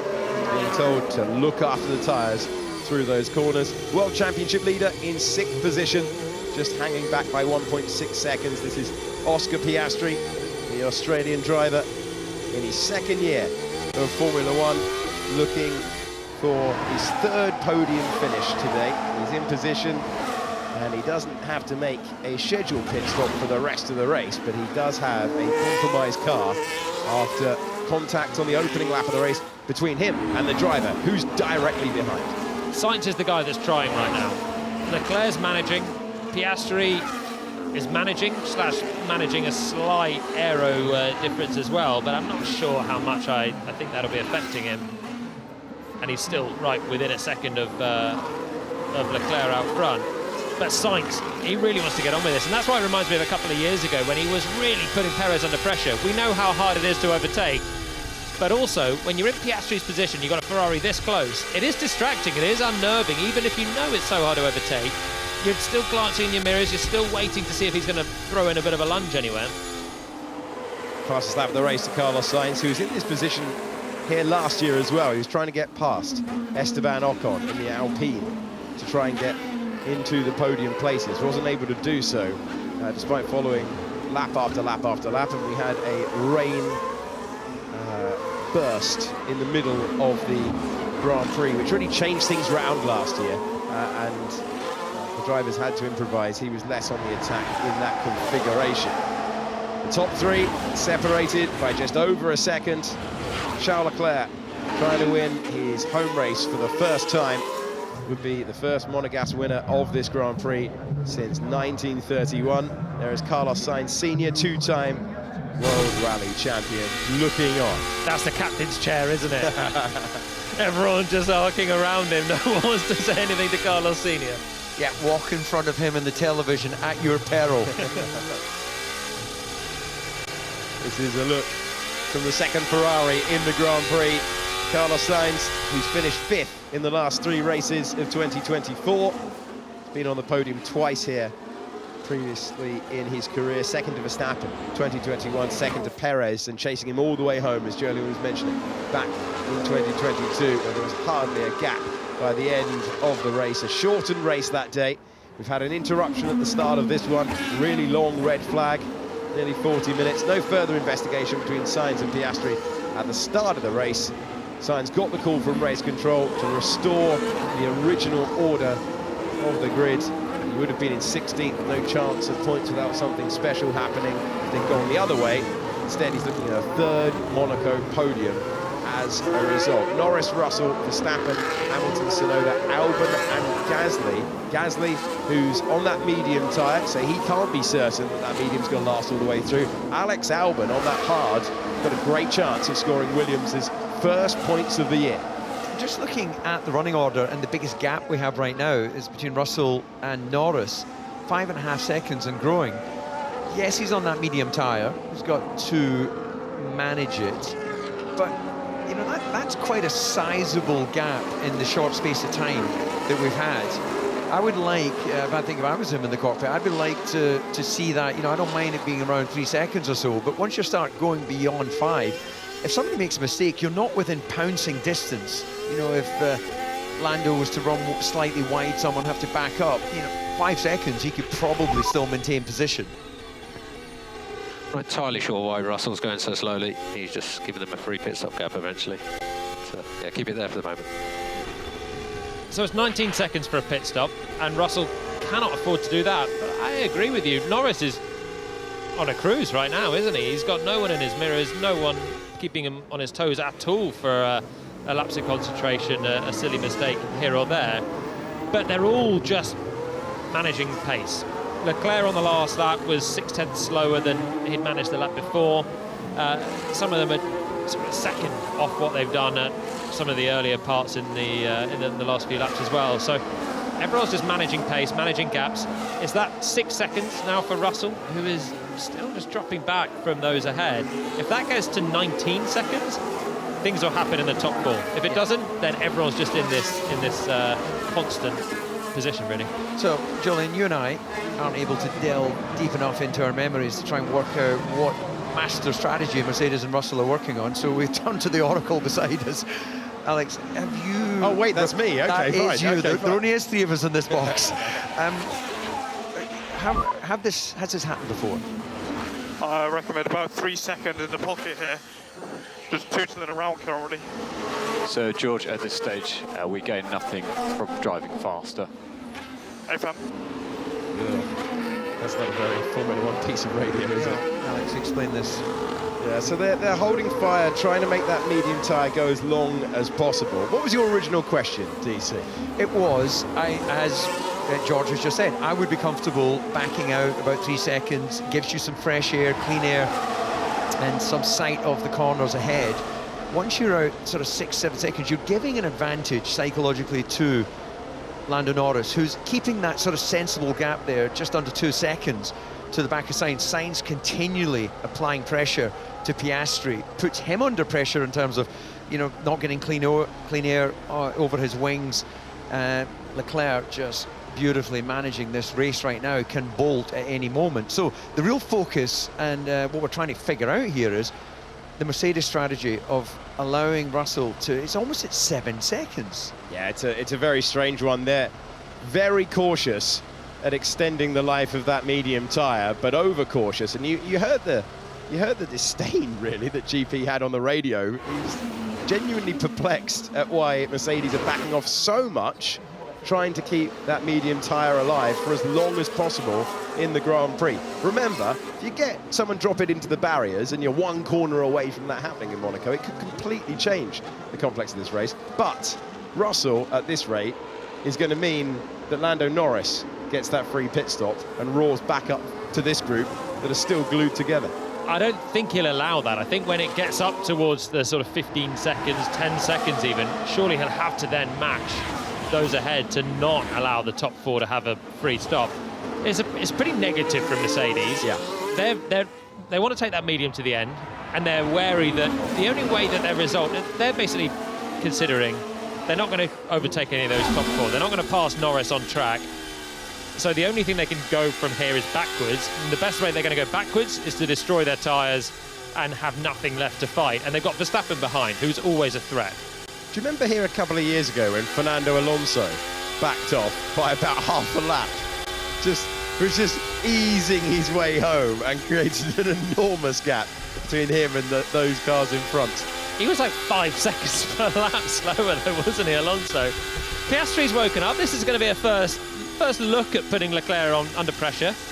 Well, you've still got the sound of a V6 turbocharged engine right behind you. There's still the pressure here. It's fine to be 0.6 of a second in the lead, but it's one lockup, DC. It's one wide moment. Yep, you're constantly glancing in your mirrors. You're constantly seeing the little flash of yellow. This is giving Leclerc the sort of sensation of what it must have been like for drivers seeing Senna behind them, his helmet standing out from the car. So he'll be feeling relaxed, but he's constantly having to check that Piastri hasn't got himself in a position to really put the pressure. Now, Carlos dropped away earlier in the lap, and he's just come right back onto the gearbox of Piastri. That shows how much this race pace is being controlled by Charles Leclerc. And Leclerc's just on a personal best. Piastri's just on a fastest lap, about 1.5 seconds quicker than they were going 2 laps ago. So when Piastri wants to get close, he's forcing Leclerc to pick up the pace, and that's what McLaren kind of need. In a way, the pace to be applied and the pressure to open up that gap, Norris to Russell potentially as well. And of course that puts the race leader under pressure and gives Piastri something to look at, something to try and do. Gap 0.4 seconds, it's really close. When you won here, DC, were you cruising out front, or do you have someone in your mirrors? I had my mirrors full of Juan Pablo Montoya, because I had a lot of graining. It was groove tyres back in those days, and I was genuinely managing the race massively as the front tyres then cleaned up. Then I was able to build pace, get a gap, make my pit stop, and come out still in the lead. So I was under pressure in those early stages. This to me is Charles managing. It's a different pressure, because I think he's just driving to what he feels comfortable rather than because he's on the limit of that tyre. Left-hand side of your picture, Pierre Gasly, looking for his first point score of the season, can see double money just up the road. He's looking at Alex Albon, who's got 2 points to his name as it stands. Williams haven't scored points so far this year. And Gasly's looking for his first. Alpine only have 1 on the board. This is the 8th Grand Prix of the year. You really hear Oscar backing out through the high-speed chicane there. Contrast to qualifying, of course, low fuel, soft compound tyres, where they were just absolutely nailed through there. So he's just not wanting to overload that front tyre, generating too much push. On their flying laps in qualifying yesterday. Piastri and Leclerc were both just mesmeric, the way they were right up to the barriers, brushing them apart. That's how you go quick around this place. But if you contrast that to where they're at now, there's a bit of margin. There's no fighting of the car right now. It's very clean and tidy. There's a few inches to that apex there. Let's see how wide they go towards the barriers on the outside, and then the apex again. The gaps are just extended from the tyres to the walls. We're not seeing them scrape the barriers just yet. They're not taking the risk. Into the pits comes Valtteri Bottas. Thankfully this time, unlike a couple of years ago, he exits again. Had one of the longest Formula 1 pit stops in history when he found himself with the wheel nut machined on a couple of years ago for Mercedes. And he's back into the race. Driver who began on the hard tyre, then went to the medium, has gone back to the hard, and he is last on the road at the moment. Anyone with the white H by the side of their name running the hard tyre and would not be expecting to come into the pits again unless they have the space behind on track, but no one needs to do that. It's fine as per the regulations. It's why they are landmarking themselves out front, but even though it's 0.6 of a second, half a second across the line, there's no real risk for Leclerc at the moment. I can't imagine he's feeling too comfortable there. He is measuring the pace. He can fluctuate it as he likes. He's now on this lap a second slower than the lap before, and that's why Piastri is right with him. But when you have the bright yellow car in your mirrors that close, that was less than 0.3 into the best overtaking place on the circuit. Piastri's only about half a car from throwing a lunge. That you can't be sitting too comfortable if you're in that position. This is really close now. Yeah, and we've seen Charles in lower Formula and in his early Formula 1 career lunge a few places on this racetrack, including Rascasse, and get some passes done. So he'll know that, and Julian, you'll have this very much in your mind. When you commit through the middle of the tunnel to having a dive, you make a judgment call, don't you, as you come out of Porty, I'm close enough, I'm in the slipstream, I'm committing to going down the inside. Once you've committed, there's nothing stopping you other than contact with the car if they don't give you space. They basically have to, otherwise you're into the wall or the other one. Charles managing, I guess, because that was close with Piastri. One lap, he might send it. Yeah, Carlos Sainz agrees with Jolyon Palmer. Well, we were 3 in the box. We've now got another commentator there telling us what we were just describing. He's observing the fact that, Oscar, it would only take a little... It's a judgment, as I said. You commit mentally, and then it's a one-way ticket. That's where the old send it expression comes from. And the good thing about that overtaking place as well is if Piastri fancies the send, then if Leclerc tries to defend it too late, it's a crash. So he can't. The only thing then he's got to hope is that Piastri doesn't make the corner and go straight through, and that's a good thing for Piastri that option is available. So you can commit to the full send. You've got to hope that Leclerc doesn't try and do a late defensive move. But if you do go too late on the brakes, you just cut through that chicane, give Leclerc his place back, and through you go. Valtteri Bottas has just done a 1:16.5. He is plumb last, and the leader just did a 1:20.2. He is scorching pace from Bottas. It sums up perfectly the management that's going on here from Charles Leclerc. He is driving well within himself, the tyre, and the capability of the car. And that's perfectly shown by Valtteri Bottas being a few seconds quicker. Sauber, who have had a really difficult weekend, their car has just not worked around this circuit at all. It's been very, very tight compared for the rest of the field compared to other circuits, but Sauber have had a tough one, and Joe is tucked up behind Logan Sargent at the moment. Sargent, who, somewhat confusingly, continued with the hard tyre, so he's still got to make a stop later in the race. They will be managing the rubber all the way through. You must run 2 compounds as per the rule book. Oh my word, there we go, large in the mirrors. Large in the mirrors, that's what Sainz was talking about. Piastri just trying to make himself as big as possible. Sainz doing the same thing, shaping for the move. No one's got a clean run yet. This is us learning a lot about Oscar Piastri. We know he's arrived up through the lower formulas, winning championships. We know he's right there, nip and tuck with Lando in terms of speed. we're now getting to observe him in close hand in his strategic thinking. What kind of racer is he? Is he the Max Verstappen who is going to, I'm going for it, and one of us or none of us is coming out of the corner? Is he taking the, well, seconds better than nothing? He's trying at the moment, isn't he? He's in the position of putting Leclerc under whatever pressure he can. And I quite like a dart into the mirrors, just try and unnerve the race leader. You love that, don't you? You gotta do something, haven't you? You gotta do something. So in Piastri, we're now a year and a half of seeing him in Formula One. I can't think of all that many overtakes that he's done. You know, we think of Max as a racer or Lewis as a racer, and plenty of other drivers, the overtakes they've done. Carlos Sainz, some big lunges. Because Oscar's such a great qualifier, and typically his race pace is a little bit worse, he starts to sometimes drop through the field on higher degradation circuits. I can't think of what sort of a driver he is just yet, even though we're used to seeing him in the sharp end. Saw a lot of moves from him in Formula 2 when he was on his way to taking that title. 1 year Formula 3 took the title, 1 year Formula 2 took the title. It's not a bad view in the harbour down there of the top four roaring past. I was going to say, the F1 cameraman braving all to give us that one shot there. He's got another 90 minutes of enjoying the hospitality.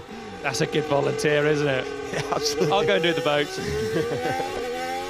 Yuki Tsunoda has Alex Albon directly behind him now. Yuki Tsunoda with the V-Carb team, looking to try and keep his strong point-scoring form running today, looking for his 5th point score of the season. Alex Albon looking for his first. He's been 11th on a couple of occasions. Albon finally getting through into Q3 for the first time this season yesterday, and what a racetrack to do it in as well. Knows he can run to the end on that hard tyre. Fastest driver on track is last at the moment. Valtteri Bottas' fun is over, by the way. He has now caught the train. We can have fun again, though, can't he? Another pit stop. Let's go fast again. He's at the back and he's under absolutely... he's not able to put pressure onto his teammate. No one's able to do too much, so there's nothing stopping him pitting again and just charging right up to the back of Zhou once again. And he's not got a huge tyre advantage. I think that's just a bit of testing for Sauber. They've been so miserable so far this weekend that they're just probably trying things on the car, on the driving style, see if they can figure something out. Yeah, it makes sense. And yeah, he hasn't actually lost anything in terms of track position, and he's gained some commentary and he's gained some television coverage as well, which has value. Looking at the points there on the left-hand side, lap 22 of 78, Charles Leclerc has led more laps today than the rest of the season combined as he searches for his first Grand Prix victory of the season, his first Grand Prix victory since 2022 in Austria, and his first win at his home race. He has never been on the podium at this venue, let alone on the top step. He's picking up the pace a little bit now. 1 minute 18.4 on the last lap. So Bottas' fastest lap of the race in the Sauber that qualified at the back is a 1:16.5. So they're still nursing it at the moment, but Russell's nursing it more. And that gap is now 11.5 seconds between Norris and Russell. 12 seconds now on this lap. That's just something to keep an eye on. That will be a free stop for Norris at some point. You might as well not take it yet. Take it at the last possible chance and put on a set of softs so you've got the biggest tyre advantage you can to try and pass Sainz. And then he'll be in the Bottas position of drive fast. I wonder at what point Max Verstappen begins to heap the pressure on to try and make sure that that gap does not increase. The World Championship leader on 161 points at the start of the day, down there in 6th. First time he's not been on pole position all season long. As we're looking at the man from Monaco, his life intertwined with these streets. The bus stop that he used to get to school on the start-finish straight. And this is the look, amazing angle, into Casino Square on the inside of that corner. Descending down now through Mirabeau, he's got Oscar Piastri a second away.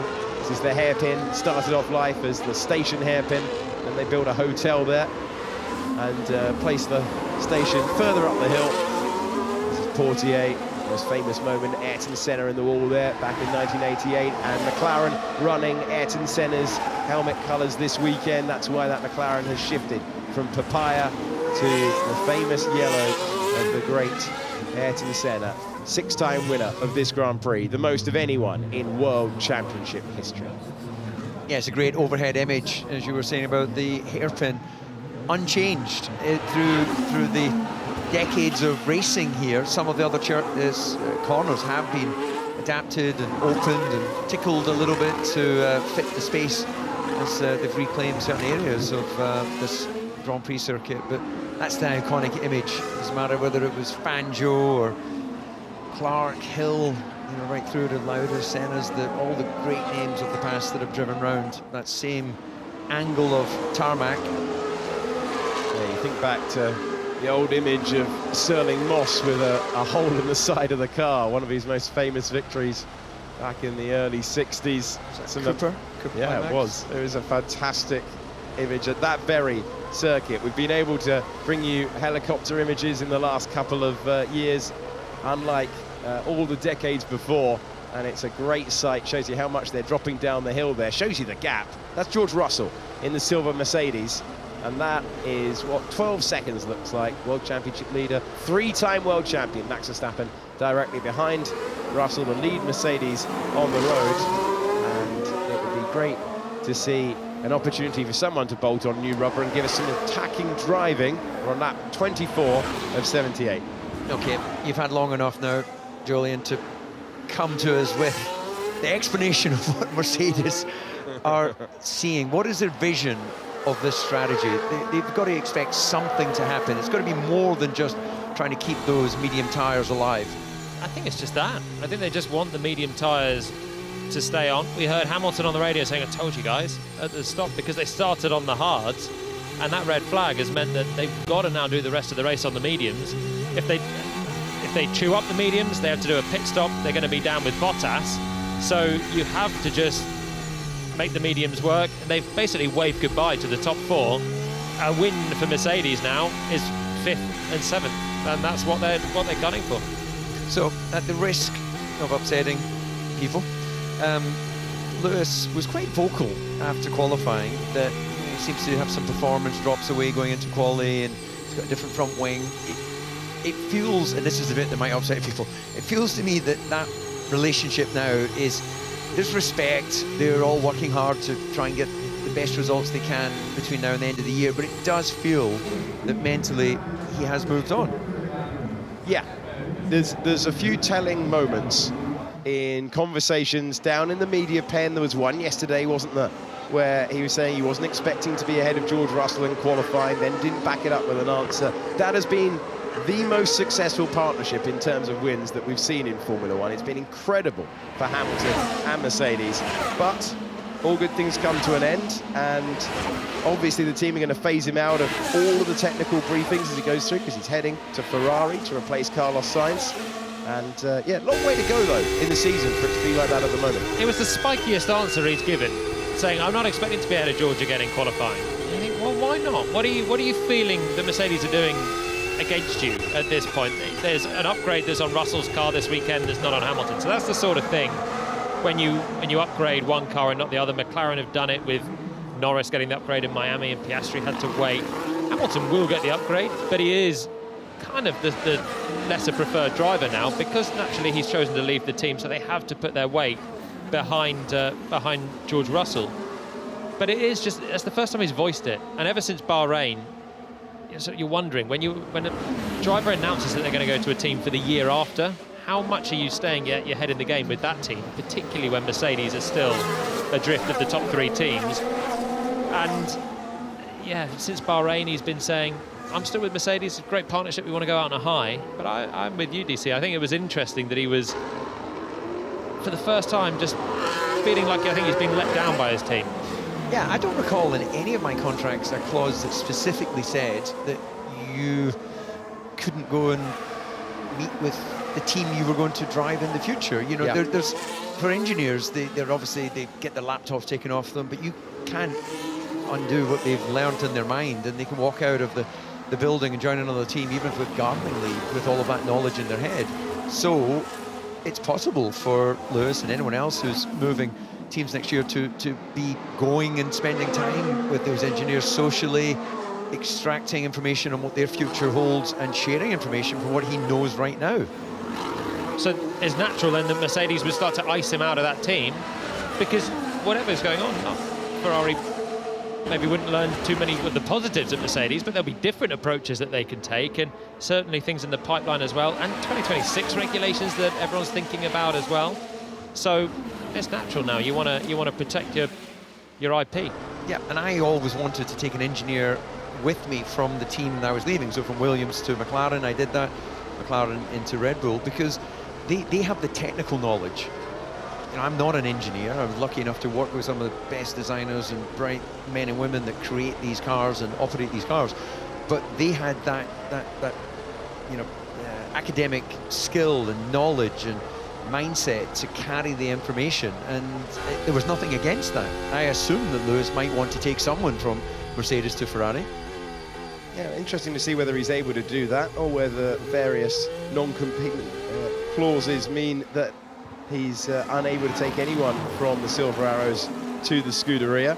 The gaps are increasing out front, 1.3 seconds between our race leader in second place. Lando Norris is 9/10 of a second away. Just on the Alpines, I can give you an update that Esteban Ocon was given a 10-second time penalty for causing a collision. So they judged him to be at fault for that move. That will be converted potentially into a grid drop for the next Grand Prix. And I can tell you that speaking to our French colleagues, a couple of boxes down, Bruno Famin has said that the attack from Esteban Ocon was completely out of circumstances. That's exactly what we didn't want to happen. So firm blame for Ocon. A reminder, both Gasly and Ocon out of contract at the end of the season. Yeah, punchy stuff from the driver that's been on top at Alpine so far this year. Scored their only point in Miami. Gasly looking to try and take one here. It was just so unnecessary on his teammate. I think that's the thing. At the corner down here, Portier. I think the penalty feels a little harsh considering he was there at the apex, but... Well, not as harsh as it being converted to the next Grand Prix. That's something that probably needs to be ring-fenced. I know you could say, well, if you give him a penalty and he's already out, he's not serving a penalty. But carrying it to another event seems, I don't know, maybe giving him a nettle sting or horse bite or whatever it is. You have to do 50 push-ups at this Grand Prix. Well, the saving grace for Alpine is that it didn't damage both cars. A little bit of abrasion actually front left. Okay, Lando, we see it. It's the same level as Ferrari had about 10 laps ago. Ooh, interesting. Degradation. Well, it is a factor. It's obviously not an abrasive surface here compared to others. Shortest lap of the year, but it's still a factor. There are Formula 2 tyres in absolute ribbons at the end of their 42-lap race. They're on very soft compound tyres in comparison, though. But, wow, this is interesting stuff. Because remember 1 week ago, you heard on the radio, don't worry about it, Lando. We've got the right tyre wear here. And he came on so strong at the end of the race. Could it happen again with McLaren? So shall I interest you in a couple of things? Please do. Firstly, the Russell gap is getting closer to the 19 seconds. Also, Tsunoda has dropped a long way from the back of Hamilton, so that could be a chance for Lewis then to have a pit stop. Tsunoda's dropping back and is mainly focused on keeping 8th place, it seems. We saw a few laps ago, Alonso was told plan B, and Aston Martin can do something here because they have both cars 11th and 12th.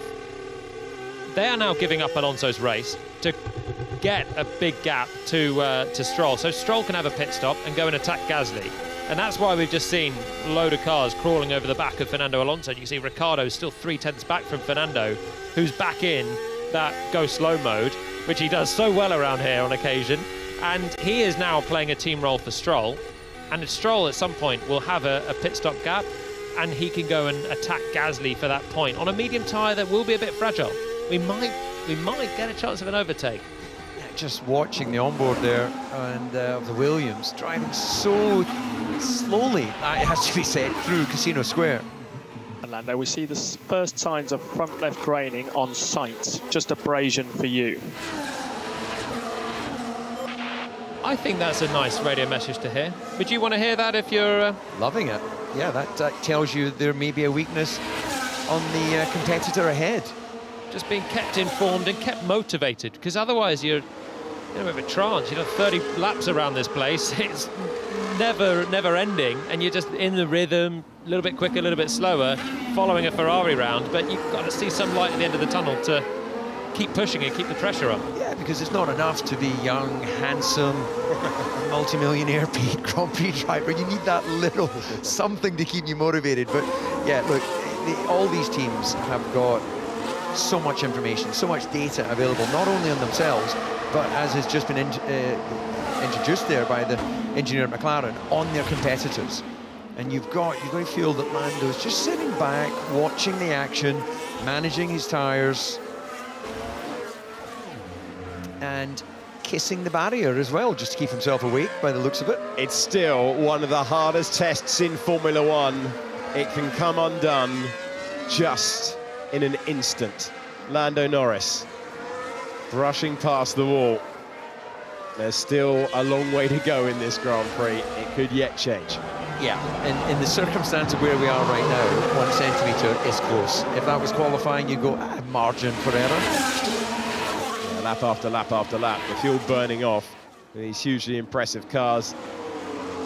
Quite big, they're quite heavy, but the grip, the performance in these modern ground effect cars, really, really impressive. We've been running this entire race with less than 2 seconds between Charles Leclerc and Oscar Piastri. Piastri chasing his maiden Grand Prix victory. Charles Leclerc chasing a win in the streets he grew up in for the first time in his Formula One career in any championship. Didn't manage it in the third tier or the second. He's never been on the podium here in any championship. He's looking to put that right today with the trophy he wants most, other than the championship one. Right, fasten your seatbelts. Okay, I'm strapped in. Hamilton's got an 18.5-second gap to Tsunoda. On the next lap, he will have a free pit stop, and he's got to first of all close up the gap to Verstappen so he doesn't give Verstappen a free pit stop in turn, and then he can go and try and give us a race. Alonso's in control here. He's not running out of tyres. He's just backing up this pack to do the same for Stroll. But there you go. That's why you needed to strap in, because something might happen soon. It's going to happen. It's just a question of when. It is a question of when. Fernando Alonso back in this role that he once played for Alpine. He now plays for Aston Martin, the driver who extended his contract with the team. Just a quick look in the tunnel there. Ayrton Senna's on board from 1990, that famous footage around there. We had a look at that earlier in the weekend. The manual upshifts and downshifts, hand off the steering wheel. The circuit has gone faster and faster through those years. When they introduced the swimming pool in the 70s, that added a couple of chicanes that used to be the start-finish straight, and then we got to the hairpin. I got corrected earlier on that it was a Lotus, not a Cooper, that Sterling Moss took to victory here in 1961. I think that was my bad, actually. I got all excited that I remembered a fact. Sterling Moss, one of his greatest victories in 1961, private entry, and he took it to the checkered flag around here. So many great names have won this race. There is a risk that if we open 20 seconds, Lando goes for a stop, maybe. Yeah, we are on this. I think Lando stop could be dangerous at the end of the race. Tires are starting to grain for everyone. They are, but they're graining a lot for Ferrari in comparison to McLaren, and Carlos Sainz is wary of what Norris could do on a significantly newer tyre, but also a softer compound as well. The only thing Ferrari can do is just slow up now. And this is what comes back to what we were saying a long time ago, which is Leclerc keeping the pack close together. Sainz can do that himself, back Norris into Russell so that Norris can't have that free stop. It's what needs to happen for an overtake to occur today, I think. Be intrigued to see whether Max Verstappen pushes George Russell in the next couple of laps, that gap getting larger and larger and larger. Will he begin to heat the pressure on? Will he just resign himself to 6th position? On lap 34 of 78, It's the Monaco Grand Prix, a season so far that has taken us from Bahrain to Saudi Arabia to Australia, then on to Japan. In Australia, Max Verstappen having that failure, Carlos Sainz taking the win. In Japan and China, it was normal service resumed. To Miami, and a maiden victory for Lando Norris. Then a great battle at the end, 7/10 of a second across the line between Max Verstappen and Lando Norris, chasing him all the way home. The McLaren, since the updates have been brought for both drivers, looking very, very strong. Piastri stays where he is, first podium of the year. I feel like that strategy for Ferrari to try and catch us out with Carlos, because I don't really get why they'd want to keep Russell in the window. The medium of Sainz was damaged on lap 1, so he does not have a medium, only this hard and some softs. Do you think they want to avoid Lando trying anything? So Piastri being given that explanation of why the pace is being so restricted at the moment. We go on board with former winner of the Monaco Grand Prix, Daniel Ricciardo, who was very close to Fernando Alonso coming into the swimming pool. So Alonso's managing this pace still. Even though he's on a medium tyre, he's just keeping Ricciardo here, and it's frustrating for a driver that's done so many big lunge overtakes in his career. He's not able to do one just yet. I've never seen a race where everyone's just desperate to go slower than each other. But that's basically what's happening. Alonso has created that 7.5 second gap to Stroll, but Stroll is stuck behind Gasly, who's now trying to go slower than Alonso in 10th place and do exactly what Sainz was wary of with Norris and not open the gap. So Gasly's just dropped away from the back of Albon to keep Stroll from extending his gap to Alonso. They're all just trying to outslow each other. I think this is a race I could have been a contender. Probably, you know, trying to go as fast as the other guys. Yeah, different set of circumstances when you were pushing on, DC. This race in recent times has seen this feature well, more years often than not, to be honest. Sometimes if it rains, you get a completely different Grand Prix, but massive crash on the opening lap of the race meant that a free pit stop. All those who started on the medium switch to the hard. They don't need to make another stop. It is possible to take medium tyres 67 laps on the evidence of Lewis Hamilton a couple of years ago. He managed to keep Max Verstappen behind for the win on the road that year. Verstappen got a penalty that dropped him off the podium, but you've got to be so much faster than the car ahead in order to make the pass. It's got to be basically 4 seconds difference between the car chasing and the car ahead.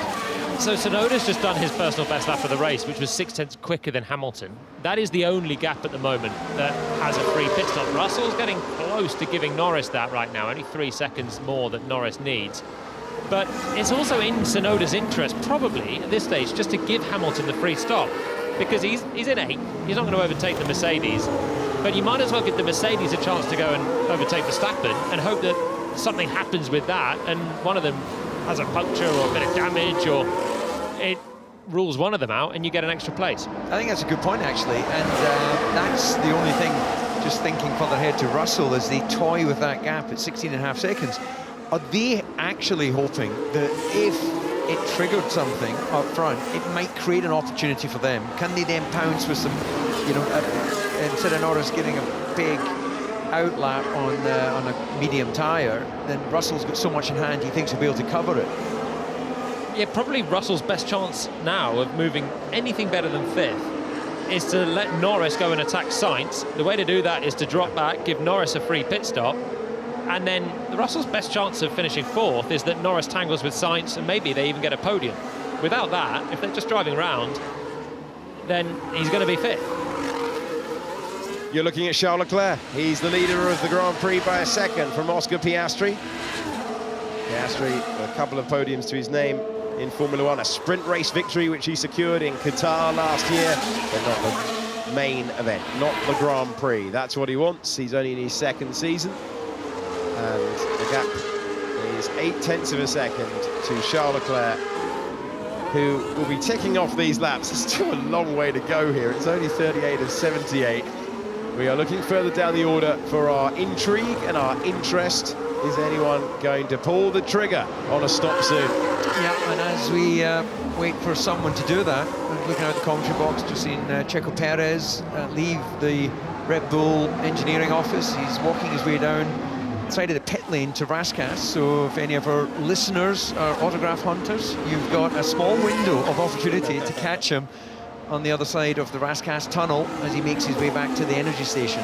And as we look out of that direction in the commentary box, one of the best sights of the Monaco Grand Prix, the fans that have made their way up to the hill where you have to dig your own seat. It's so steep up there, but it provides an amazing view of the final sector of this racetrack. And once again, the fans have packed their way in. They are so crammed in. And that's slightly more leisurely view on the top of one of the apartments down there, looking at the first turn and the harbour on the other side at Sandoval. Another tough gig there for that cameraman, unless it's the same one who's scurried off the boat. And it probably is. It probably is, in truth, redeployed to another luxury venue. Tough fight. We appreciate the whole team bringing you the sights and the sounds of the 70th Championship Monaco Grand Prix. 0.8 of a second out front. Go on, DC. Yeah, no, I was just going to say, yeah, absolutely. The coverage has been spectacular. Radio. If you can, we need to slow down a bit. Yeah. I mean, what's the scope of that? We are preventing McLaren to have a pit stop window because we have no rush in this happening. I didn't get it, but that makes me push in the slow speed, which I don't like. So Charles Leclerc doesn't love the instruction that he's being given. I wonder if Fernando Alonso, who's described himself as a villain in the past, is enjoying the role that he's playing backing up the pack. He's about to back the pack up when the top four are coming through to lap that gaggle of cars. So Alonso, Ricciardo, Sargent and the two Saubers. Joe ahead of Bottas. Bottas still with the fastest lap of the race so far, and they're catching that group. So that won't be simple. Could be an opportunity spring the way. That's going to be really interesting to see how they obey the blue flags that will be flying their way in a few moments' time. Yeah, well, they have to compromise, of course, their own little personal battle. As you see there, you've got 5 cars all being held by Fernando Alonso. And the best way, actually, for anyone out there who is thinking of entering motor racing, the best way to allow someone to pass you under a blue flag and lose the minimum time is to just lift on the straight. Doesn't really seem to be slowing down, so they must be worried about something. Otherwise, I feel like he'd just be slowing down. What a cool cat Piastri is. He's reading this race like an engineer. Yeah, he's slightly perplexed out there at the moment. It is the slightly slower battle to win the Monaco Grand Prix than perhaps we were hoping for at the start of the day. It's a psychology test right now, isn't it? What is anyone thinking? The strategists, the drivers. That's the first of the cars jumping out of the way. That's Bottas, who still holds the fastest lap, all those laps to go. If I'm Piastri now, this is the time to jump back on the gearbox of Leclerc, who's just done his personal best lap of the race, so Leclerc definitely not slowing down. But if Piastri's got something left, whilst there's a load of cars, there's not going to stay there forever because there's 15 seconds between Alonso and Stroll. But just make Leclerc sweat once again coming through the traffic. So Bottas did a very fair job of getting out of the way of all those lapping cars. It cost him quite a bit of time, but he'll have the fun of pulling himself back onto the the gearbox of his teammate. Bottas having a tough season, expecting to exit the Sauber team, and his best finish this year is 14th position. He is just ahead of Logan Sargent in the Drivers' World Championship. No points to his name so far. Brian Bozzi, the new engineer for Charles Leclerc in the second race. What a story this would be for driver and engineer if their second outing together results in victory in the Monaco Grand Prix. He has been Leclerc's performance engineer for a long time as Joe gets out of the way, the second place man in the race. Yeah, not quite so good a job getting out of the way for Sainz as he went through the final corner there, but as we know, they've got so much in hand right now, it's not costing the leaders significantly. So the blue flag's flying for this gaggle of cars that Fernando Alonso was creating a gap with, so his teammate could make that free pit stop, roar up to the back of Gasly, who's on a medium tyre. Now Daniel Ricciardo's doing the same thing. We look at the difference between Leclerc and Piastri, but they're not pushing at this moment. They're just picking their way through the traffic, completing mid-race admin, if you like. Russell's picked up his pace as well, so he's doing Ferrari's job for them. Personal best on the last lap. So they're still pushing. That's a pretty small gap for Sainz. It is for race trim.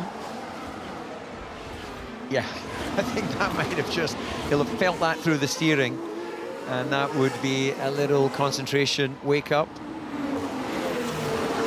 So picking their way through the traffic at the moment, still going on at this stage. There's Charles Leclerc has now cleared Fernando Alonso. So Charles Leclerc is going to manage to get out front. You can see Ricciardo peeling over to the side of the road, letting through second, third and fourth, like he did the race leader out front.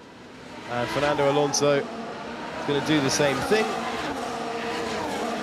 Alonso, who's been creating this gap, and Hamilton has a sizable gap now in comparison to Yuki Tsunoda. Yeah, and actually, as Alonso's backing out to allow the top 4, 5 to pass him, that gap now has really opened up that window to Stroll, where Stroll is in a position where he can make a stop and get back out. Now, Ricciardo will be having enough of this in 13th place, but no route through. Daniel Ricciardo made his name as the last of the late breakers, on his way to 8 Grand Prix victory, but he is just stuck at the moment. No matter what part of the racetrack that he tries to use, no matter where he darts all over the road, he can't find a route past the 2-time champion of the world, who's playing the team game for the Aston Martin outfit, where last year it could have been victory for Aston Martin if they timed the switch to the intermediate tyre correctly. 1 year on, it's not quite working for them. Those updates not as powerful as others. And my word, Lance Stroll is making a pit stop. Something is happening in the pit lane in front of us. 2.3 seconds, and all of Alonso's work has built a gap for his Canadian teammate. Yeah, the trigger point there was as he was being lapped, Alonso, that gap went from 15 to 18 very quickly, and that releases Lance out behind this top group, and there's his teammate just behind him. So job done in terms of good teamwork there for Fernando Alonso. And Lance Stroll gets to do something that very few other drivers in the field have the ability to do at the moment. He gets to go on the attack, and that is in close proximity to the race leaders. So Stroll finds himself unleashed, but is he going to get caught in this mind the gap? How's my front left looking compared to them? Lando, of the 4 of you, you are the best. Reassuring message there. No, Lance Stroll's come out behind that that top 5, top 4, excuse me, group. So he now has got the opportunity, as long as he's got a big enough gap to Norris, then he can go and try and get past his lap, which currently is held by Bottas. Does he have a big enough gap though? Is he going to be hurrying Lando Norris along 1 lap down with that fresher rubber? We'll see that in a few moments. And we had the Aston Martin team out in the pit lane. Stroll has taken his stop, and we got a pit stop. We had that on the racetrack. Our pit stops have been removed from this race effectively after the big crash at this part of the circuit at the start. Means that you're able to change tyres down there in the pit lane. There's been talk in previous years about getting rid of that rule so that you don't lose out on pit stops during the middle of the Grand Prix. I suspect that might be revisited at the end of this one. Yeah, we might need something. I think there might need to be a couple of Monaco-specific rules. Orlando's pit window is behind Verstappen, Yeah, but he may post it if he suddenly gets a better window. Yeah, sure. We cannot allow that. So Russell's picked up the pace and sort of thought he might do that when the gap got quite big. I'm surprised how big he let that gap go. To be just 2 seconds that Norris needed more to have the free stop, but now he's decided that that's not going to be the strategy right now for Mercedes, so they're back within pit stop window of Norris. I think with Monaco as well, there's very strict guidelines with regards to racecraft, and if you're along on the inside, where's your front wheel in relation to the one on the outside? If you're overtaking inside or outside, it's fairly clearly defined. I think more leeway needs to be given for racing in Monaco as well. it's so difficult to overtake. Yeah. There's got to be more wriggle room for racing incidents, I think. Looking at Stroll's times on those fresher tyres, he did 18.5, which is the same as our race leader, 17.8 for Norris and Sainz, so they're pushing on a bit more, but I'm surprised that Stroll didn't plot a time that was a bit quicker, unless he feels the best way to get the longevity out of those tyres is bring them in for a couple of laps and then push and see if he can get fastest lap.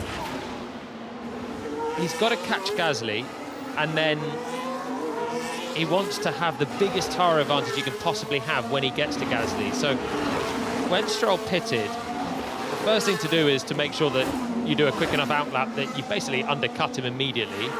And then the next thing to do is to try and get to the back of him without taking anything off your tyres.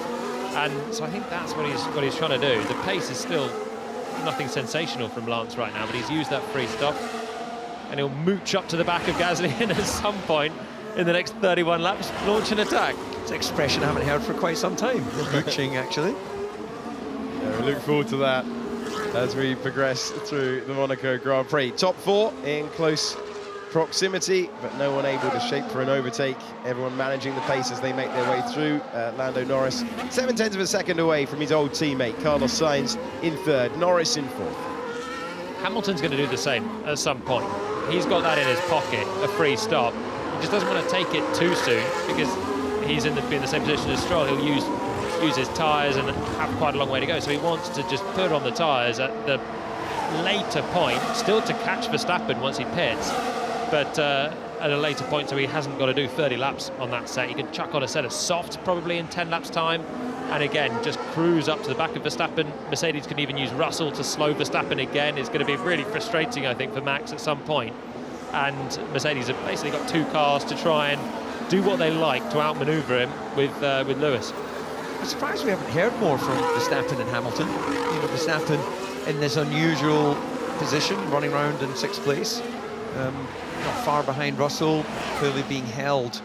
Well, I'm saying clearly being held. The Mercedes has been competitive all weekend, so Verstappen having to sort of drive at the pace of the cars around.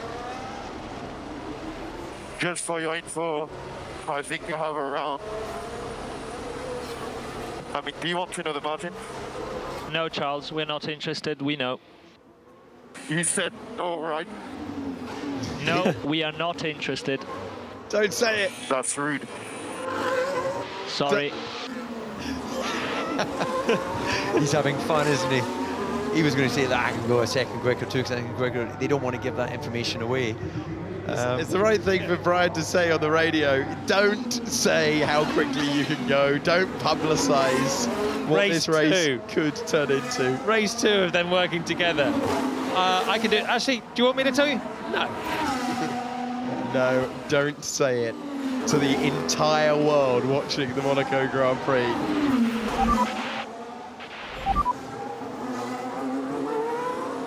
Lando, something to start thinking about. If there was a safety car, we'd have a free stop. We think we'd take it from medium. Carlos would either have to stay out or take a soft. Have a think. I mean, a free stop I'd definitely take, of course. He just wants to go attacking around one of the great driving tracks. As he moves up the hill where we had that big crash at the start of the Grand Prix. Lando Norris, who finished 3rd in the 2021 Monaco Grand Prix. That was McLaren's only podium finish here in the last 13 years. Well, they've got Piastri there at the moment. The safety car would change things. They had a very late virtual safety car in one of the support races earlier on, which completely scrambled what we got by the end of the race, but I won't spoil it in case you want to catch up and watch things. But yeah, lap 49 of 78, 5 margins in between, that 15 seconds between Norris and Russell, ticking up to free stop territory even without a safety car or virtual safety car. Yeah, Leclerc just starting to stretch his legs a little bit. He was half a second quicker, or just under, than Piastri last time. So the gap, as you can see, is sort of hovering. It was 1.8, 1.5 now. So is that Piastri just taking a breather? As we see Sauber slowing to allow Russell to overtake. Oh no, Stroll's got a puncture. Stroll has a puncture, and his amble up to the back of Pierre Gasly will not happen. That's the carcass off the rim. Stroll back to the pit lane, and that deletes the chance of seeing some pressure later on. The one car that had a chance with a tyre offset to do an overtake. Aston Martin have been lining that up for 40 laps, and now Stroll is out of the picture. He must have touched. That is in the entry to the pit lane. I can see it from our commentary box, so at some point that will be scooped up by one of the fine marshals, but now, that has to have been a kiss with a barrier somewhere, rather than an issue with just longevity of tyre, because we know he'd recently stopped and put a fresh set on. Yeah, we'll be cycling through, trying to find you the replay of where Lance Stroll touched the barriers as we look down at the Principality. Well, now we might as well see what Alonso can do with a 19-second gap to make up to Gasly. No longer needs to play a team game. Can you imagine if he just turns the wick up, ludicrous pace, roars back up to the back of the Alpine. He's fighting with Daniel Ricciardo at the moment. Medium tyres for Alonso ahead, and Daniel Ricciardo's threatening to send a lunge.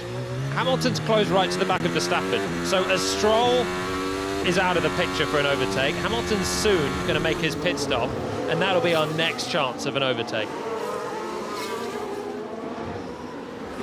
It feels slightly bizarre to be teeing up possible overtakes like this, but this is all due to the fact that those who started on the medium were able to switch to the hard tyres at the very start of the race. That's the most durable compound in the range, can go the entire way to the end of the Grand Prix, but you've still got to look after the tyres. Lance Stroll was our driver on the attack.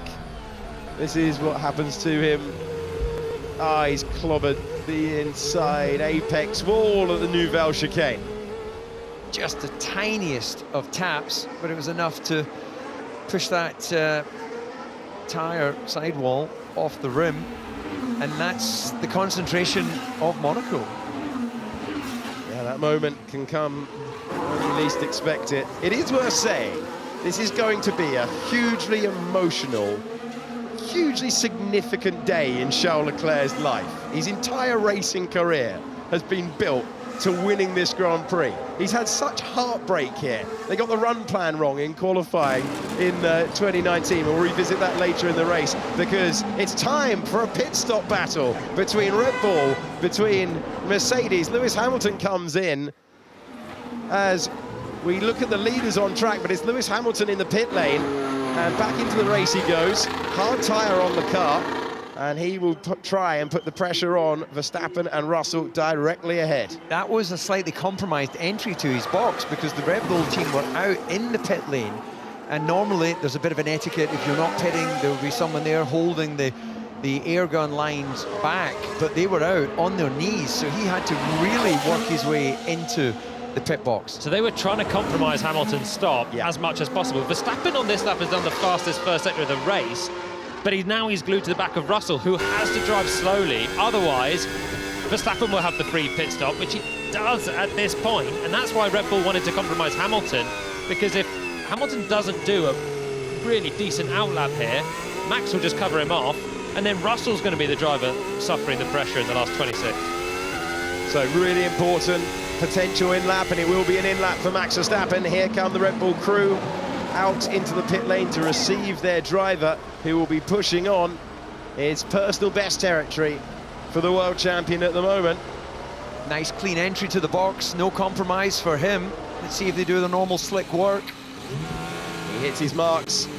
Let's see what the stop time was as he returns to the pit lane.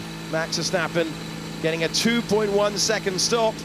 And does he protect up against Lewis Hamilton, who is coming around the final corner on the racetrack now? He goes on to the main straight as Verstappen leaves the pit lane, gets the Sandevot, and the pressure will not be on Max Verstappen at the end of the Grand Prix. It'll be on George Russell for 5th place as Red Bull respond to Mercedes' move. Well, there's an own goal from Mercedes.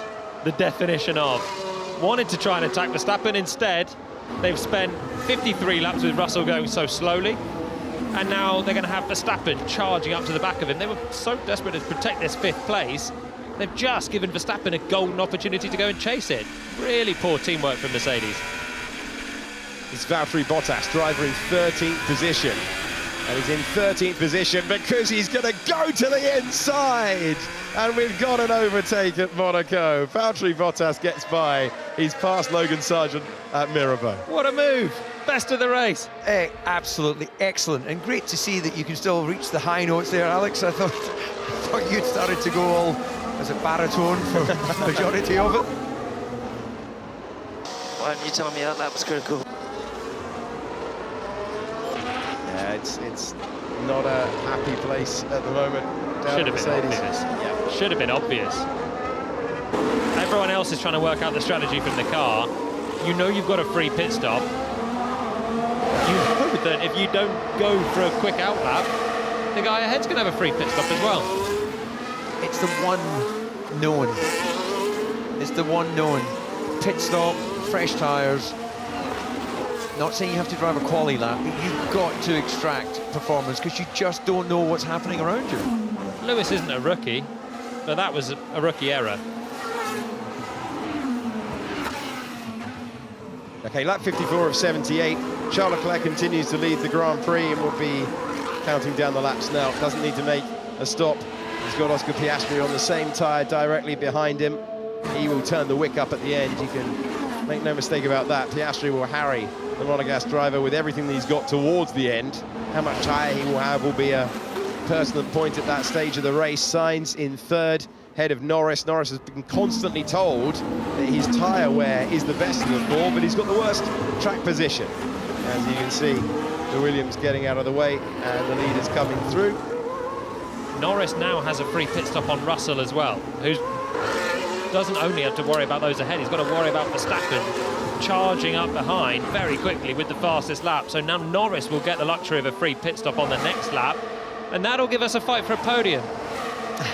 It's going to happen. We're going to get something. It's all going to happen in the closing stages. Verstappen, fastest lap, 15.8. Hamilton, 16.3. As they both go in their own chase of Russell, who did an 18. So this is the lap for Norris to pit. He's closed right up to Sainz. He's nearly nudging him through the chicane. Second part of the swimming pool there as they head to Rascasse. Will Norris pit on this lap? No, he goes again. So Norris really harrying Sainz. They're going to go past the lap traffic. So Sainz is going suddenly so slowly to try and just shuffle Norris back into Russell, because that is on a knife edge, 19 to 20 seconds. You can see the gap, Russell to Norris, and Sainz is now just desperate to go slowly, but Norris might pass him on track at this rate. There was a window there. It was over 20 seconds. It would have been a high-pressured stop. This is Formula One. They're all high-pressured stops. But suddenly, when you're nearly running into the back of the car ahead, you think, maybe I'll just pass him on track instead. That's the bit that they're trying to do with the pit stop. If you get a chance, then it might be easier to do it with Sainz going this slowly on track. On board with Norris, this is what it looked like. Having to get off the throttle. Yeah, he couldn't accelerate there. As again, Verstappen has taken a further 2 seconds out of Russell, a gap at 10 seconds. So in the next 4 or 5 laps, he's going to be all over the gearbox in that Mercedes. Well, that is going to be fascinating, because there's going to be a significant tyre advantage for Verstappen, and we're going to be able to see whether you need a 4-second advantage or whether Verstappen can make it work with 2.5. Exactly. So put yourself in the cockpit with George Russell right now. You're on older tyres. You've got Verstappen on fresher tyres, running 2 seconds a lap quicker. Is going to be on your gearbox. You need 2 pairs of eyes. Yeah, it's going to be very quick, the rate that Verstappen catches Russell in the battle for 5th place. And that window has now shut. We're inside 19 seconds. So Sainz backing up Norris has worked well for Ferrari. Yeah, he's winning the go-slow battle right now. There was one opportunity that Norris had there, and they didn't take it. And now Sainz is going slow enough that Russell's back in that window. But Russell's got to watch for Verstappen, and that's going to happen in the next few laps. Verstappen's going to catch. Hamilton looks like he's just about to take the fastest lap away from Verstappen, a 14.4. So a full second quicker than Verstappen's previous lap. So that shows you the potential of this racetrack right now. And that is nearly 3 seconds quicker than Russell, who's just done his best lap of the race as well. 2.6 seconds quicker than Russell. that's the potential that Verstappen will have as well. That might be enough to think about a look. Did I not say all race long? Be patient, gentlemen, it's coming to us. DC's wisdom behind the microphone. Okay, Norris continuing to harry along Sainz. By the way, if you've not been with us all weekend long and you're slightly confused why Max Verstappen is in 6th position, that is where he qualified yesterday. The Red Bull not enjoying this circuit, not enjoying the bumps. A fundamental design trait of a car that's been great at other races. Look, he's won 5 times this year already, but just not working. It is a flaw, pretty much the only flaw that they've got in that organisation when it comes to the car, the RB20. When it's a bumpy circuit, they do struggle in comparison to smooth and fast. And it's very fast at this stage of the tunnel for Lance Stroll, who had to back off, but did eventually get through down to the Nouvelle chicane on those soft tyres. I think what that does is sum up perfectly just how one line pretty much there is through the middle of that tunnel. We get so used to taking it for granted, the flat through there. He had better tyres, got the run on acceleration, but then had a moment of doubt. It's an overtaking bonanza. Another one for Stroll. Another one. He's got another driver and he goes past Logan Sargent, takes 14th place. Right, what can Lando Norris do about Carlos Sainz? They've lost that free pit stop. It's now 17 seconds, so they did have the opportunity and they would have seen the gap, but they didn't take it. So they're only going to take that on the basis of the team radio that we've heard if we get a virtual safety car or a full safety car. We're running out of laps here. We are seeing overtakes further back through the field. This is Zhou Guanyu versus Logan Sargent. 2 drivers who are fighting for their Formula 1 futures at the moment. And can the Chinese driver manage to force his way past the American down to the Nouvelle chicane? Your answer's no for the moment. Yeah, Sargent deep there, having taken that shallow line on braking, compromised his exit. Won't be any way through at Tabac or Swimming Pool or the chicane. Maybe if he was slow out of the chicane at Brascas. If Lando puts on a medium, also shows danger. Copy. Carlos Sainz dictating what he feels on the racetrack back to the team. Yeah, as he was giving that radio commentary, Sargent headed to the pits. Yeah, Sargent always knew he was going to have a pit stop because they've run the hard tyre twice in the race. And this is his teammate. This is Alex Albon now looking at the back of Yuki Tsunoda. How's the patience going to run in the field here with the best drivers in the world? Are we going to get any late lunges? Because there's no simple overtakes in Monaco. And if someone goes for a late lunge and doesn't pull it off, we could yet get a late safety car and things could change late on. Where you are on the racetrack where that's introduced as well, absolutely crucial if it's a virtual safety car. I can't help but feel that if I was James Vowles, as much as you don't want to interfere with the flow of the race, 9th place is good points for the Williams team. And yes, 8th would be even better. But Albon on Tsunoda, do you want to allow that risk that we could find some sort of contact when he attempts an overtake? I guess you've got to trust in the driver ultimately. Well, they've given Alex Albon a contract extension. Main battery, no one is watching it again. Verstappen referring the state of his battery back to the team. And he wants full beans in order to try and pass George Russell. We go on board with him. And that gap has absolutely disappeared. So this is a driver pushing in the Grand Prix. He's going in search of improving on the racetrack. Russell versus Verstappen around a street circuit has been pretty tasty in the past. They had pretty strong words after going wheel-to-wheel in Baku last year in a sprint race. They're going to be fighting it out on track. And the information at the start of the race was that you needed a 4-second advantage as the chasing car per lap in order to try and make the pass. Yeah, Gasly there, choosing to wait until he's on the start-finish straight to get out of the way of Verstappen. I'm sure Verstappen won't be entirely happy with that, but it is what it is. You can see Russell just gone through the first corner. So soon we're going to get the driver in, that's 6th place. We're going to get Hamilton behind in 7th place, lapping the driver in 10th place. That's Pierre Gasly. That's how big the gaps are around that point. 58 seconds Tsunoda is behind Hamilton, even though Lewis has pitted. And then Gasly's 12 seconds off Albon.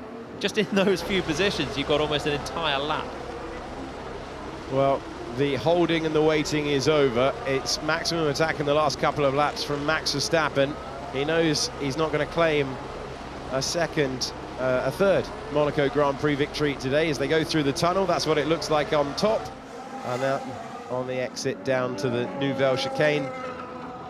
It's elongated in the 80s. Used to be a quick change of direction, but it did sometimes lead to cars flipping over. The swimming pool was added in the 70s. That gave us that wonderful set of corners. Rascasse was opened up. This part was opened up in 2003, slightly straighter run down to the penultimate corner on the racetrack. Final corner on the racetrack, named for Anthony Noakes, the fella who came up with the idea of holding a motor race around the streets of Monaco. It's proved pretty popular ever since. First race in 1929. In 1931, a Monegasque driver won his home race. Louis Chiron, there's a bust of him just in the middle of the swimming pool section, paying tribute. Could Charles Leclerc be about to write some history? Before we get to Leclerc's potentially crowning moment, Max Verstappen is going to dart all over the back of George Russell's Mercedes. Yeah, cue George having to go defensive when he comes out of the tunnel. Checking his mutters now to try and get a gauge of just how good a drive Verstappen got. It's not that close, but nonetheless, I think it may make him just start to be a bit more cautious of the likely areas for where Max could send that Red Bull down the inside. Interesting to see the difference in grip, certainly as we go to this part of the circuit. What sort of run can Max Verstappen engineer to try and get the overtake done down to Sandoval?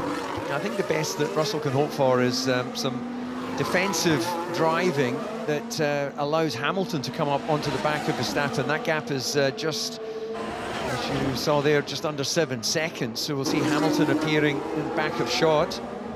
Verstappen could just attack from here. Those hard tyres will go to the end. And remember, Russell's on the medium, which is the harder tyre to get to the end. It's the one that's going to be struggling more right now, and they're so close through Casino.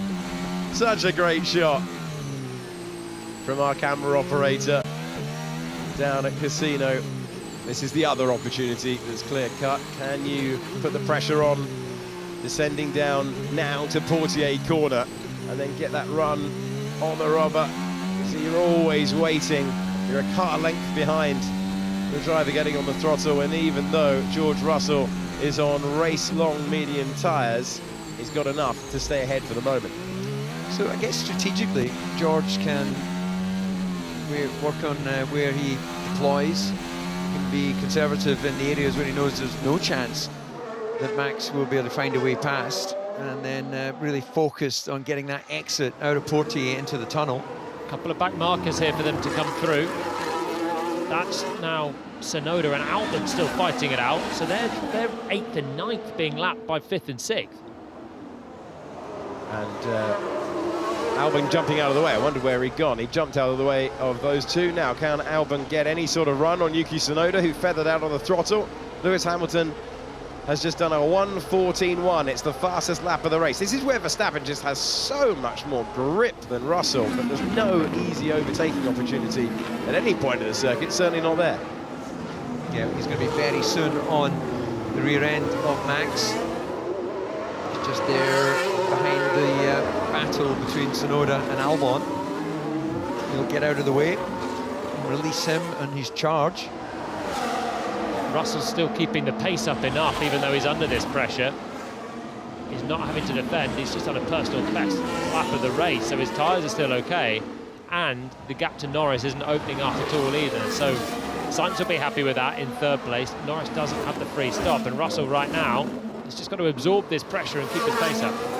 It's maybe an opportunity for Hamilton to sort of even the slate, if you like, for when he's been under pressure from Verstappen in the past, and we've seen them have contact. Silverstone, Monza. Could this be one where he goes, well, look, for 7th or 6th place, maybe even 5th if he was to get on to Russell? I'm prepared to employ the same sort of tactics, just pick a side and send it. Really fascinated to hear what the drivers say after this one, because it's been a very peculiar sort of race, just waiting and waiting and waiting, and then the wick turned up at the end. Lando Norris is chasing Carlos Sainz for third place. Sainz really repaying the favour today that Charles Leclerc did for him back in Singapore, where Leclerc played the team game that day. I think Sainz knew he was going to have this sort of race today, and backing Norris back into Russell was absolutely crucial for Sainz's podium prospect as well. Yeah, Sainz is doing it for Sainz. He's not doing this really for Leclerc. He's mainly worried about self-preservation. He's, what, 13 laps away from standing on the Monaco podium again. Oh, Norris in a little bit deep. I'm mainly thinking, Julian, if the free pit stop was there, fresh rubber for Norris, and you got a safety car at the end, then maybe he was saying about those ahead being vulnerable. Oh, what he said is loosely true. I don't know if Norris with a new set of tyres could pass Sainz. Piastri would then let him go through to attack Leclerc, but it seems a slightly tall order for him to pass both Ferraris. Okay, Yuki, we have a marginal strategy, so you can push more now. That's what I tell you. You and me both, Yuki. He is trying to extend the gap now, and you don't want to see these drivers on the back foot. You want to see Tsunoda going wheel to wheel against Albon with everything he's got. Both of those drivers trying to claim important points finishes in the Constructors' Championship. Would be Tsunoda's 5th of the year, would be Albon's first points finish of the year. Same price to 10th place Pierre Gasly. I hope his engineer doesn't tell him how far the car ahead is up the road. He's about 2 seconds up the road plus one entire lap. I think he's just trying to breathe a little easier, and he has immediately got the gap over a second. Interesting to see whether they were just waiting for the moment where they feel they've got the tyre life and they can move it on. It's 1.7 seconds for the lead around one of the trickiest circuits in world motorsport. But Charles Leclerc has done everything right so far. He's getting into the latter stages now. Max Verstappen, as expected, roared up to the back of George Russell. George Russell's still got enough medium. Go back to that reference point for you.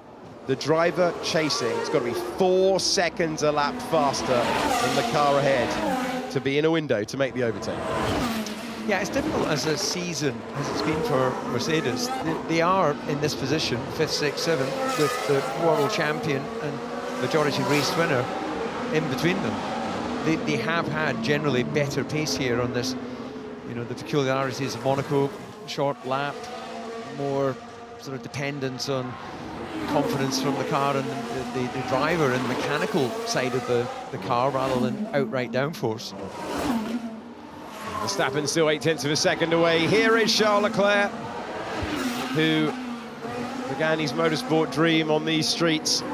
It didn't work out when he raced here in Formula 2. He had a botched pit stop, and he roared up to the back of the contenders, trying to overtake them, brush the barrier, suspension damage. Ferrari got the run plan wrong in 2019, and he was sending it into the Rascasse, trying to make amends after being knocked out early in qualifying. Didn't work out. 2021 took pole position when the car wasn't as competitive. Was a great lap, but he brushed the wall on his final effort, broke the drive shaft, couldn't line up on pole position. 2022, strategic error and heartbreak, the angriest we've ever heard him on the radio. And then the opportunity just wasn't there last year, and so he moved to 2024, his 3rd pole position. He's had a couple of starts from the lights today, and we are moving into the final stages of the Monaco Grand Prix. A Monaco Grand Prix which has seen the drivers running to a set pace all the way through, trying to extend this tyre life to the end. And Verstappen still can't force the move on Russell. As we look harborside once again, that's the 2nd place man, Oscar Piastri, looking for just his 3rd podium in Formula 1. After his 2nd front row start, would mean that all of the drivers from Ferrari, McLaren and Red Bull have been on the podium this year. Logan Sargent in the Williams. Is he brushing the barrier? Oh my word, more than a brush. There's a double touch there, I think, from Joe and Sargent. If someone were to end it in the barriers right now, we would have a scramble of a race for 8 laps. Then strategists still can't pack up. That's the only thing really that's going to change this now. I would say the highlights reel of this one is not going to be the longest. Yeah, good luck to the editor. Good luck to the editor. Listen, we really appreciate you joining us for this spectacular occasion, but sometimes you get first lap crashes that delete pit stops, and the pressure, the intrigue sometimes goes. It's a quirk of the Formula One rulebook that's allowed this today, but the strategic options were pretty much decided there and then, the moment that Perez was having that crash with the two Haas cars, Magnussen and Hülkenberg. I think a Monaco Grand Prix in the current age with no pit stops, it's not been a classic, has it? Let's put it like that. You've got to have pit stops so that the drivers have to push at various points. With no pit stops here, Leclerc just gets his elbows out. He doesn't really get his elbows out, just keeps the pace to a level where he can keep Piastri in check. Piastri likewise, he's now got Sainz back with him. But they're all just able to keep the tyres alive, run at a pace, and as and when a driver behind gets a little close, use the tyres slightly more in a couple of corners and make sure they can't come through. As soon as you bring a mandated pit stop, which we have generally, then there's a little bit more going on. Someone might get a bit of clear space and then be able to put the hammer down lap after lap, but we've not seen that today. None of the above. Well, we're moving through. Charles Leclerc now has a 4.8 second lead. Sainz has closed right up to the back of Oscar Piastri. That's happened fairly quickly in the last couple of laps. So no obvious mistake. It was a second a lap slower on the last tour for Oscar Piastri. We're focusing on the battle on the left-hand side. Max Verstappen trying to do something about George Russell. We're not far away now, are we, for the dream to be a reality for Charles Leclerc. They have a habit of lighting up the palace on various colours to commemorate certain dates, including even St Patrick's Day. I think the Irish links with Grace Kelly, of course, with the family. So I think it might be a full-on Monaco flag up against the palace wall tonight. If you're a Charles Leclerc fan, you've got no interest in what sort of Grand Prix this has been. You just want to see your driver at the front of the field to achieve his childhood dream. That is the aim, because there are home races and home races. And when your life is intertwined with this famous ribbon of tarmac, you saw in the early years with Charles that it meant so much, it almost meant too much, and the emotions got the better of it. Yes, he definitely has made a few mistakes whilst in strong positions in the past, but thankfully we haven't seen too many of those recently. And he sort of matured into that role. And you can see now Sainz is continuing to keep the pressure on the back of Piastri.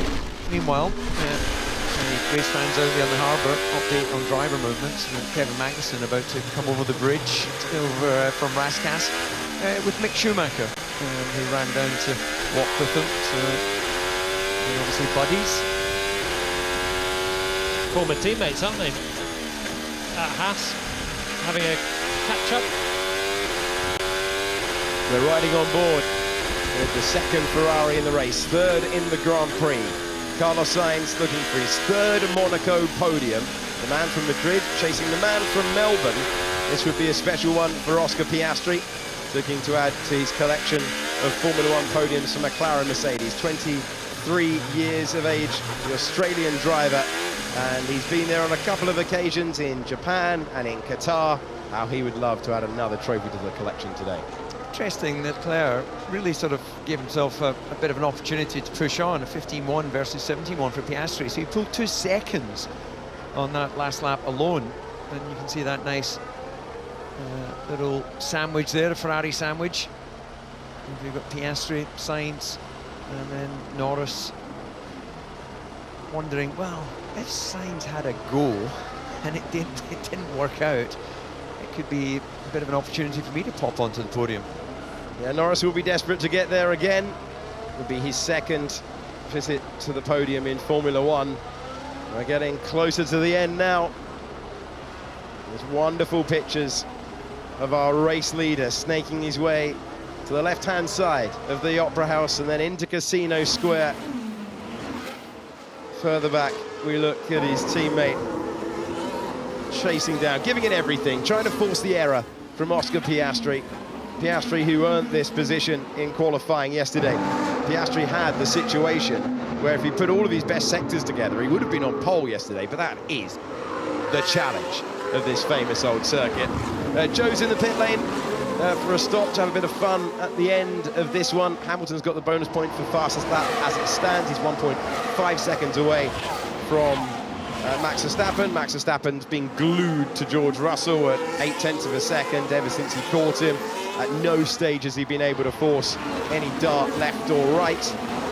There was no window for a free pit stop for Norris to put softer tyres on and roar back to the rear of Carlos Sainz. And this is Logan Sargent overtaking Zhou Guanyu, getting up to 15th place, and he did that whilst he was making his way through the traffic. So Sargent and Zhou, and there you go. So Zhou forced to go over the bump on the way into Mirabeau, and Sargent says, "I'll take a place back down there. Thank you very much." Passed by the other Sauber earlier on. Fernando Alonso, nearly getting flung over the curb and into the Armco, gets away with it. Well, Russell has decided now is the time to start showing how much is left in the tyre. 15.2 on that last lap around, so responding to pressure from Verstappen. I'll just bring it home. Thank you. That was slow down, please, Charles. There's no need for you to be in the 1:15s. I think there was a part of him that was trying to get fastest lap with the runner laps that he's done. Built the gap over 8 seconds now to Piastri, but he's nowhere near what Hamilton's achieved on the new tyre. He's a second away from Hamilton, and Hamilton still he's got a whole lap back to Sonoda, so he's got a free pit stop to cement that fastest lap as well. So that one's not going to come Leclerc's way. And if you're on the Ferrari pit wall, you're just thinking, come on, please, you've got 8 seconds, 4 laps, you've been cruising for 70 of them, don't just go and hammer it now. Yeah, they don't want those nerves, and I'm sure Charles Leclerc's friends and family don't want it either. These grandstands have not seen a home winner in 93 years. It's nearly there. Max Verstappen is the driver we're looking at the moment. It's his worst finish of the season in races that he's finished this year. Worst he's been is P2 by the checkered flag. Still trying to force the error, still 0.6 of a second away. Piastri continuing to run in second place. Sainz continuing to be close. No one really with the pace to make the move, though. Sargent there on those fresher tyres, keeping the pressure on unlapping himself. Yes, unusual to see the Williams driver up against the McLaren and the Ferrari, but he does have that 15-lap-old medium set of tyres, and he is going to chase them at the moment. Last time around, 1:16.4, same pace as this lot. He's actually 2 laps down. Yes, he is, correct. 3 to go. Charles Leclerc's getting closer and closer to something that he has been desperate for ever since he joined Formula One. Kylian Mbappé, the World Cup winner for France, the man bound for Real Madrid, holding the checkered flag, ready to wave it. Former Monaco player as well, actually. He was before he moved to PSG, and then threatened to leave every single summer before he eventually did. So, always a bit of drama around there.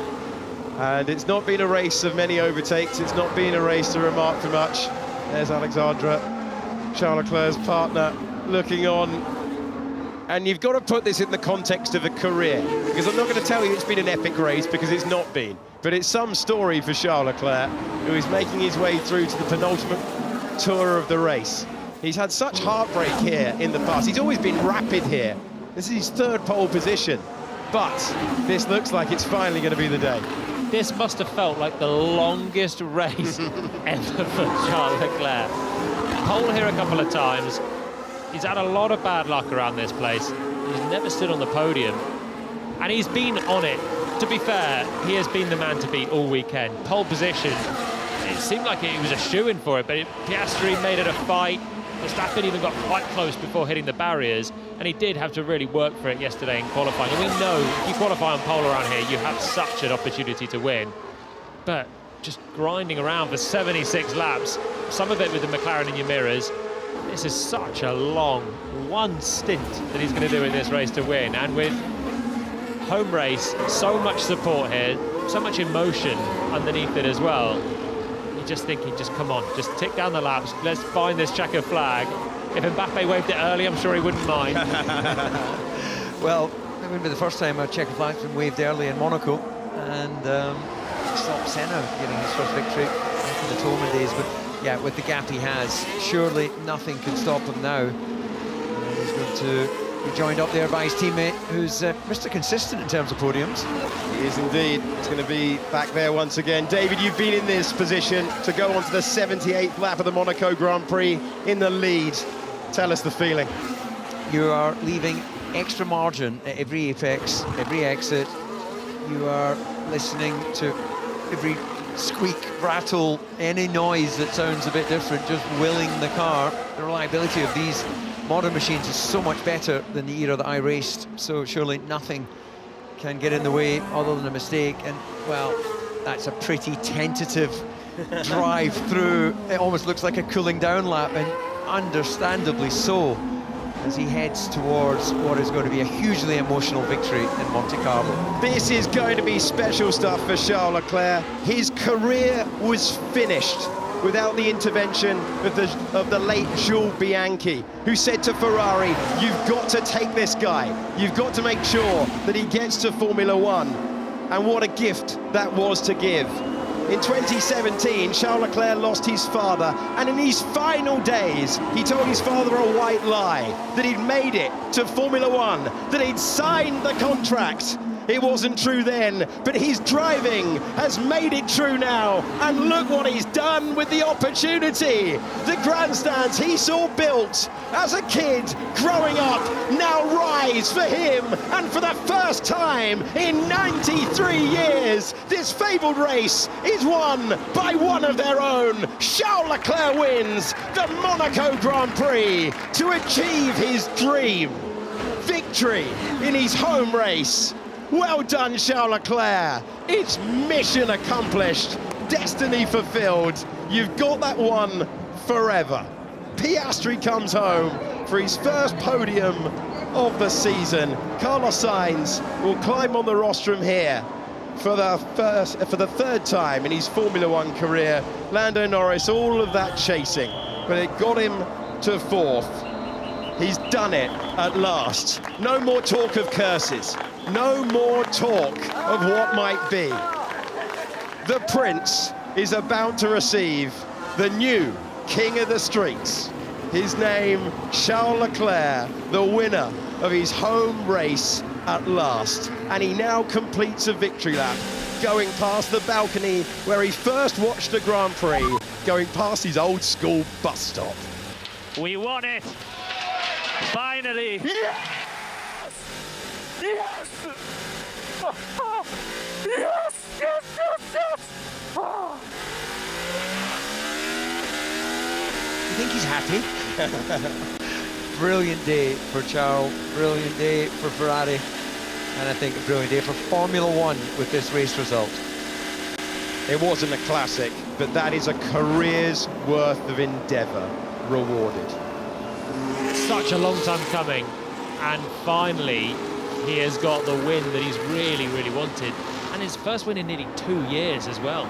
Let's not forget, he's not a regular on the top step yet, Charles Leclerc. He had a great run at the start of 2022, but it's not been an easy time for him. He's had to see Carlos Sainz take a couple of wins since he's last been on the victory parade here, but this is a weekend that he's dominated. The race, it wasn't an absolute masterclass from many of them out there. There was not much they could do apart from manage the tyres and just defend against the unknown. But the weekend, it has been a masterclass from Charles Leclerc. He has been a step ahead of the rest. Sensational result. I need to cool down myself as well.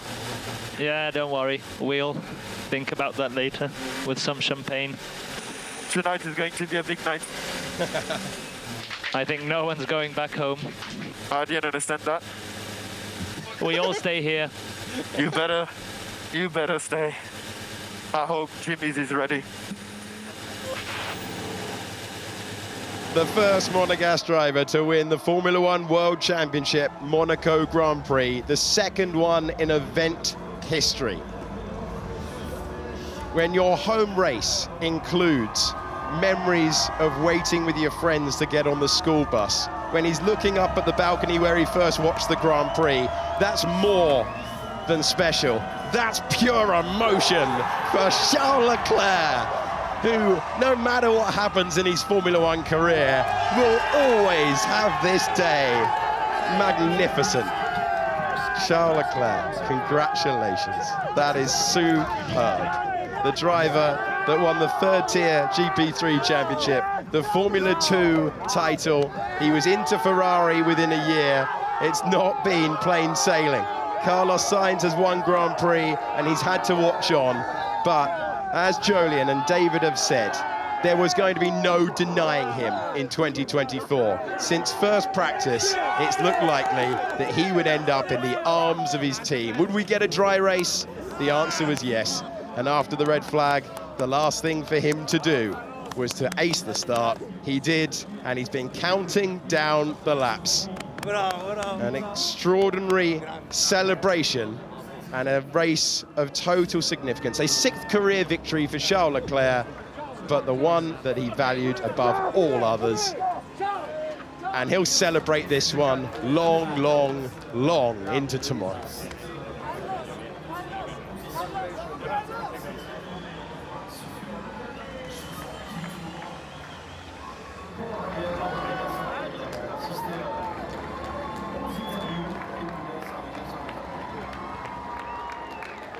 Well, it is worth pointing out that if Ferrari hadn't have taken him, Charles Leclerc did not have the budget to reach Formula One. Carlos Sainz on the podium again.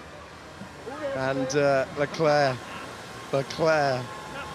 he got his moment. That winless streak goes all the way back to Austria 2022 when he thought he was going to be a contender for the title. And it turned out to be Verstappen's second championship, but back involved again. And I can't believe it. We've had 4 different winners this year. I don't think many people would have expected that when we left Bahrain. No, there was many who were going, oh, is this going to be another Red Bull whitewash? And it was like just too close. This is the closest season we've seen the times, and that's why we're getting so many different victors. Well, the wonderful podium. We are going to hear now from the top 3. Jenson Button is speaking to them.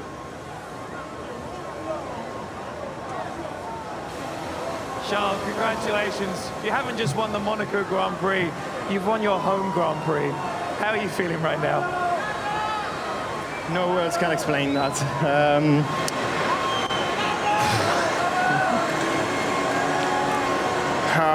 Yeah, it's such a difficult race. I think the fact that twice I've been starting on pole position and we couldn't quite make it makes it even better in a way.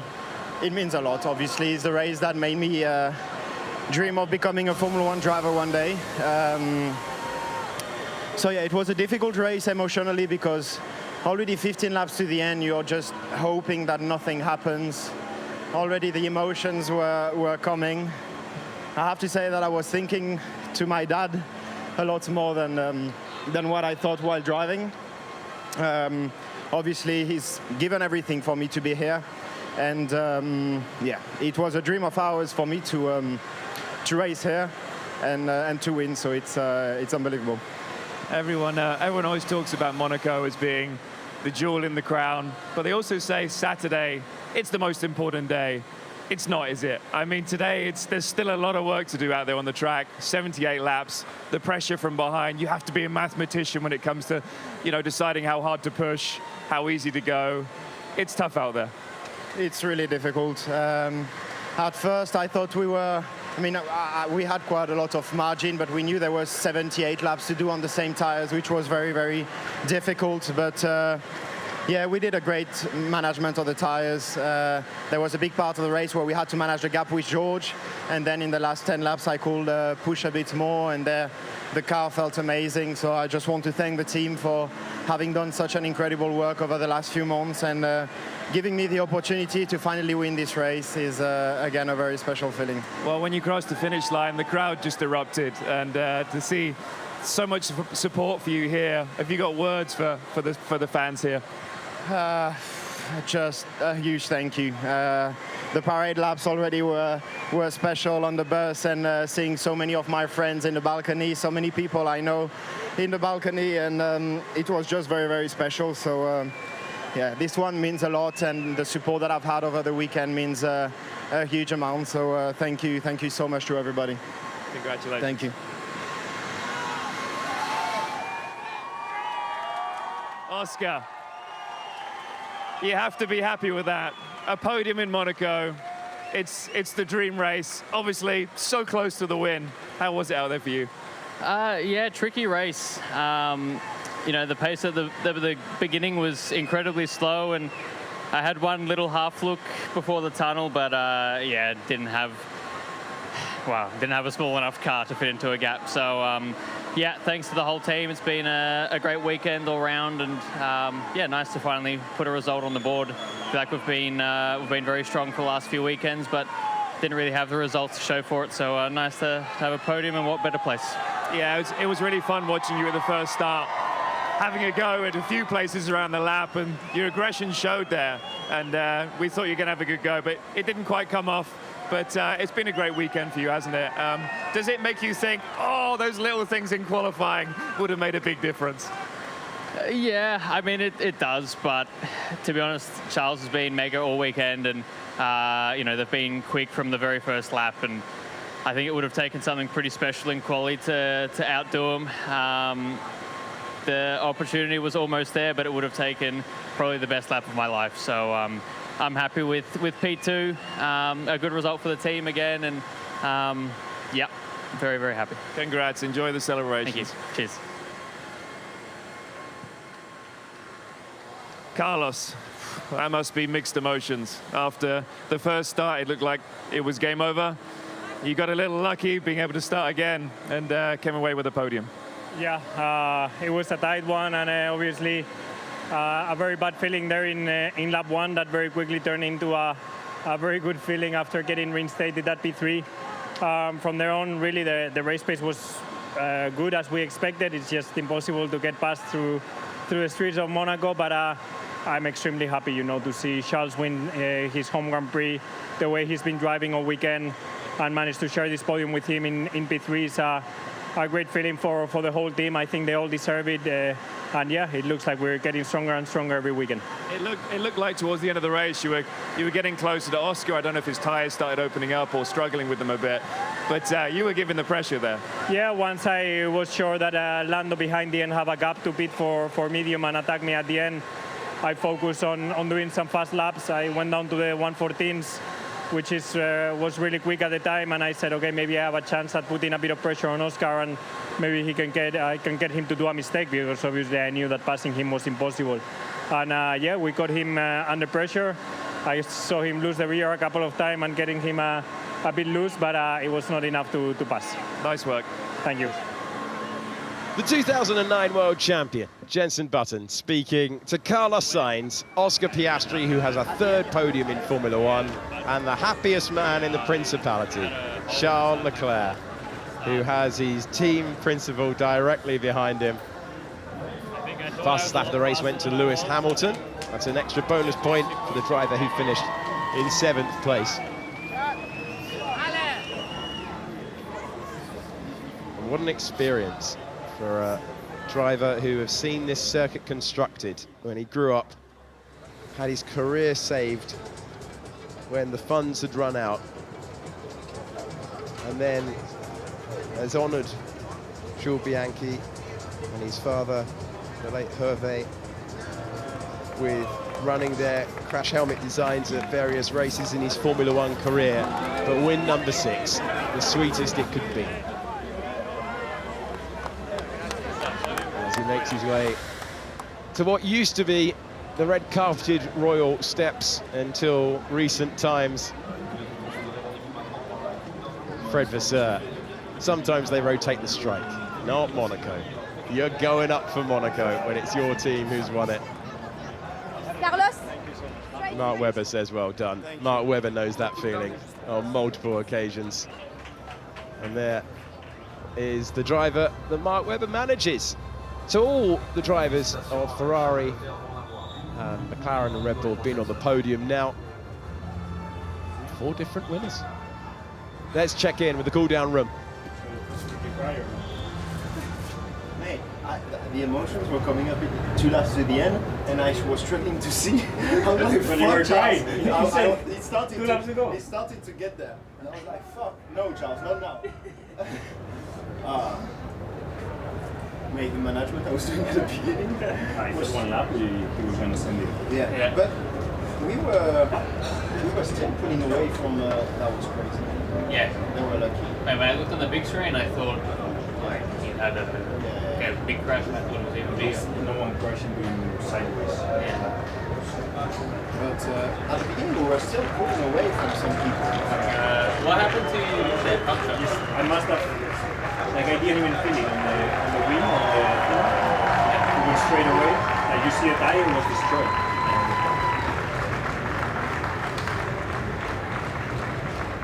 It's difficult to go so slow, sometimes. Yeah, it's difficult because Oscar was pushing, and then the problem is that when you start pushing, you don't have any references. Yeah, you don't know where the references. Yeah, when we started to go at the end, I pushed like 1 lap on the throttle out of the chicane, and I had a massive. So in turn 1, you had a couple of. Yeah, turn 1 was okay, but with like 5 laps to go, I hit the wall in turn 3 on the inside. Inside? Yeah. So second apex? Second apex. Touched it after that. Like I did it. I did it in. The beads are still intact. They were worry beads in the final stages of the Grand Prix. But it is a day for the Scuderia. They'll be placing another Italian flag, a Maranello for this man. Oh, it was never in doubt if it was anyone other than Charles Leclerc, but it was. And at his home race, he completes the victory for his country, for his team, for his family, but most importantly for him. His career will always have this victory, the one he prized above all others. And those of the Principality know how emotional it is. Their favorite son gets his day of days. And the only thing he wants more than this is the championship trophy. Here we go, onto the podium. Carlos Sainz being greeted for the 3rd time on this rostrum in his Formula One career at Monaco. Oscar Piastri, close to pole, close to retirement at turn 1, but a 3rd Formula One podium that's richly deserved. But it's all eyes on him. A hug from the Prince. He is going to hear his national anthem and complete a dream moment on the podium. He's got the flag, he's lifting it aloft, and he is celebrating along with everyone in the Principality, along with the chairman of Ferrari, his team, and he's draped in his country's colours. Because this is just one of those quirks. We do everything differently on this podium. We don't start with the anthem. We get straight to the trophy, and the dream comes true. Here's the moment for Charles Leclerc. On the straight where he used to get the bus stop to school, he has mastered the streets of Monaco. There it is. He lifts the trophy aloft that he treasures more than any other. Fred Vasseur, team principal at Ferrari, gets a warm embrace. And there's a gold medal to go with it as well from the FIA. And everything's going to be cheered for Charles Leclerc on the podium. Wonderful moments.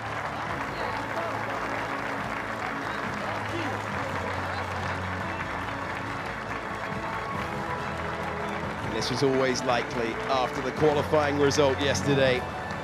It made it even more likely once the pit stops were technically deleted. It's the second place driver, Oscar Piastri, who's been there in Formula 2 and now gets there in Formula 1. His first podium of the campaign. His third in his career. Carlos Sainz has way more than that. This is his 22nd Formula 1 career podium. But he had to put the pressure on, keep it at bay. The restart order was crucial for him. He might have been 16th, but he turned out to be in third place. Fred Vasseur will treasure this one. And he lifts the trophy aloft for Ferrari in Monaco. And now it's time for a very special national anthem.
Since the third edition of the Monaco Grand Prix in the pre-Formula 1 era, the anthem sounds of the Principality for the winner.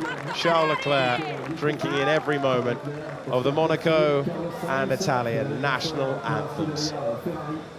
It's the man from Monaco, the man from Melbourne, and the man from Madrid on the top three steps. And he has his country's flag adorning his shoulders. Wonderful moments, and he can celebrate it long into the night and into tomorrow. Great to see that McLaren in the livery of the colours of Ayrton Senna being carried to the podium, but it's Ferrari red that's celebrating. And the party starts right now for Monaco's favourite son, and even the Prince is getting in on the action, because when one of your own have won the most famous Grand Prix of the lot, you've got to party. The band are playing and celebrating a race result that we'll remember. ultimately it came down to the first lap and the last lap. That's the story at the Monaco Grand Prix in 2024.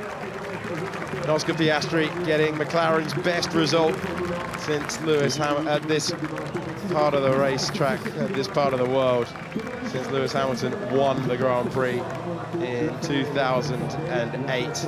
Leclerc had never previously finished on the podium in either F2 or F1. He's put that right now. It's his 5th podium finish in the first 8 races this year. It's Ferrari's 10th win in Monaco, and he's finally converted a pole position for the first time in 13 races. You never have to hear that stat ever again, Charles, who's hugging everyone on the podium and celebrating there. Only his 6th win in his Formula One career. Such a quick driver, but just fantastic to see these moments. The Prince and the winner of the Grand Prix celebrating once more. That result for Lando Norris moves him ahead of Sergio Perez in the Drivers' Championship. P5 for Russell matches Mercedes' best result of the season. Max Verstappen's worst result at the flag all year long. And the debrief begins. At one point, it was how slow can you go? But who cares when you've got the largest trophy and you've achieved your childhood dream?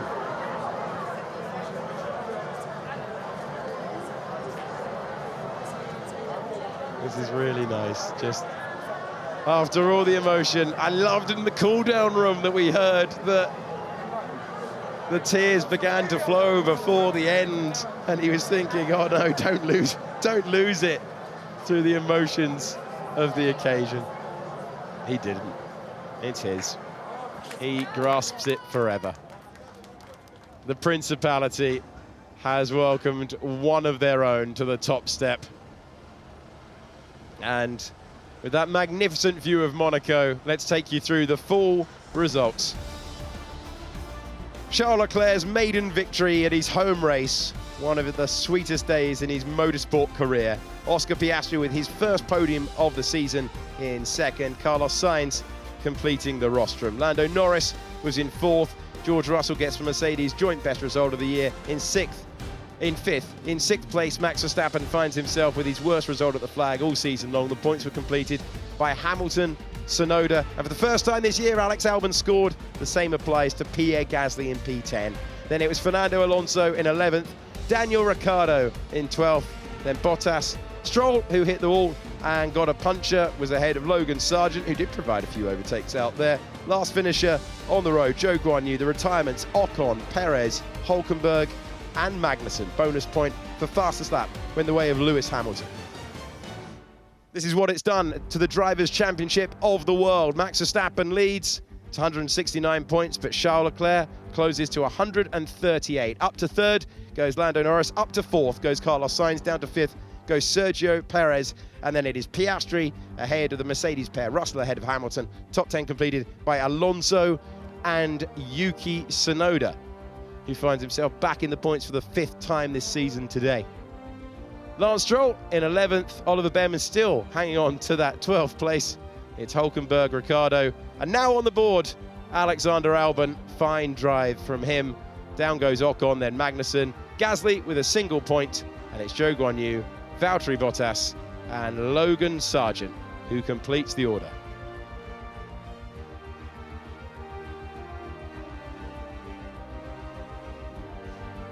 In the Constructors, Red Bull are going to have to do some work.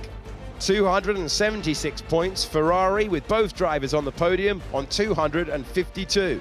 McLaren on 184. Then it's Mercedes, Aston Martin. You have the RBs or the V-Carbs in 6th. Then you've got Haas in 7th. Williams up to 8th ahead of Alpine. They're level on 2 points each. Sauber yet to score.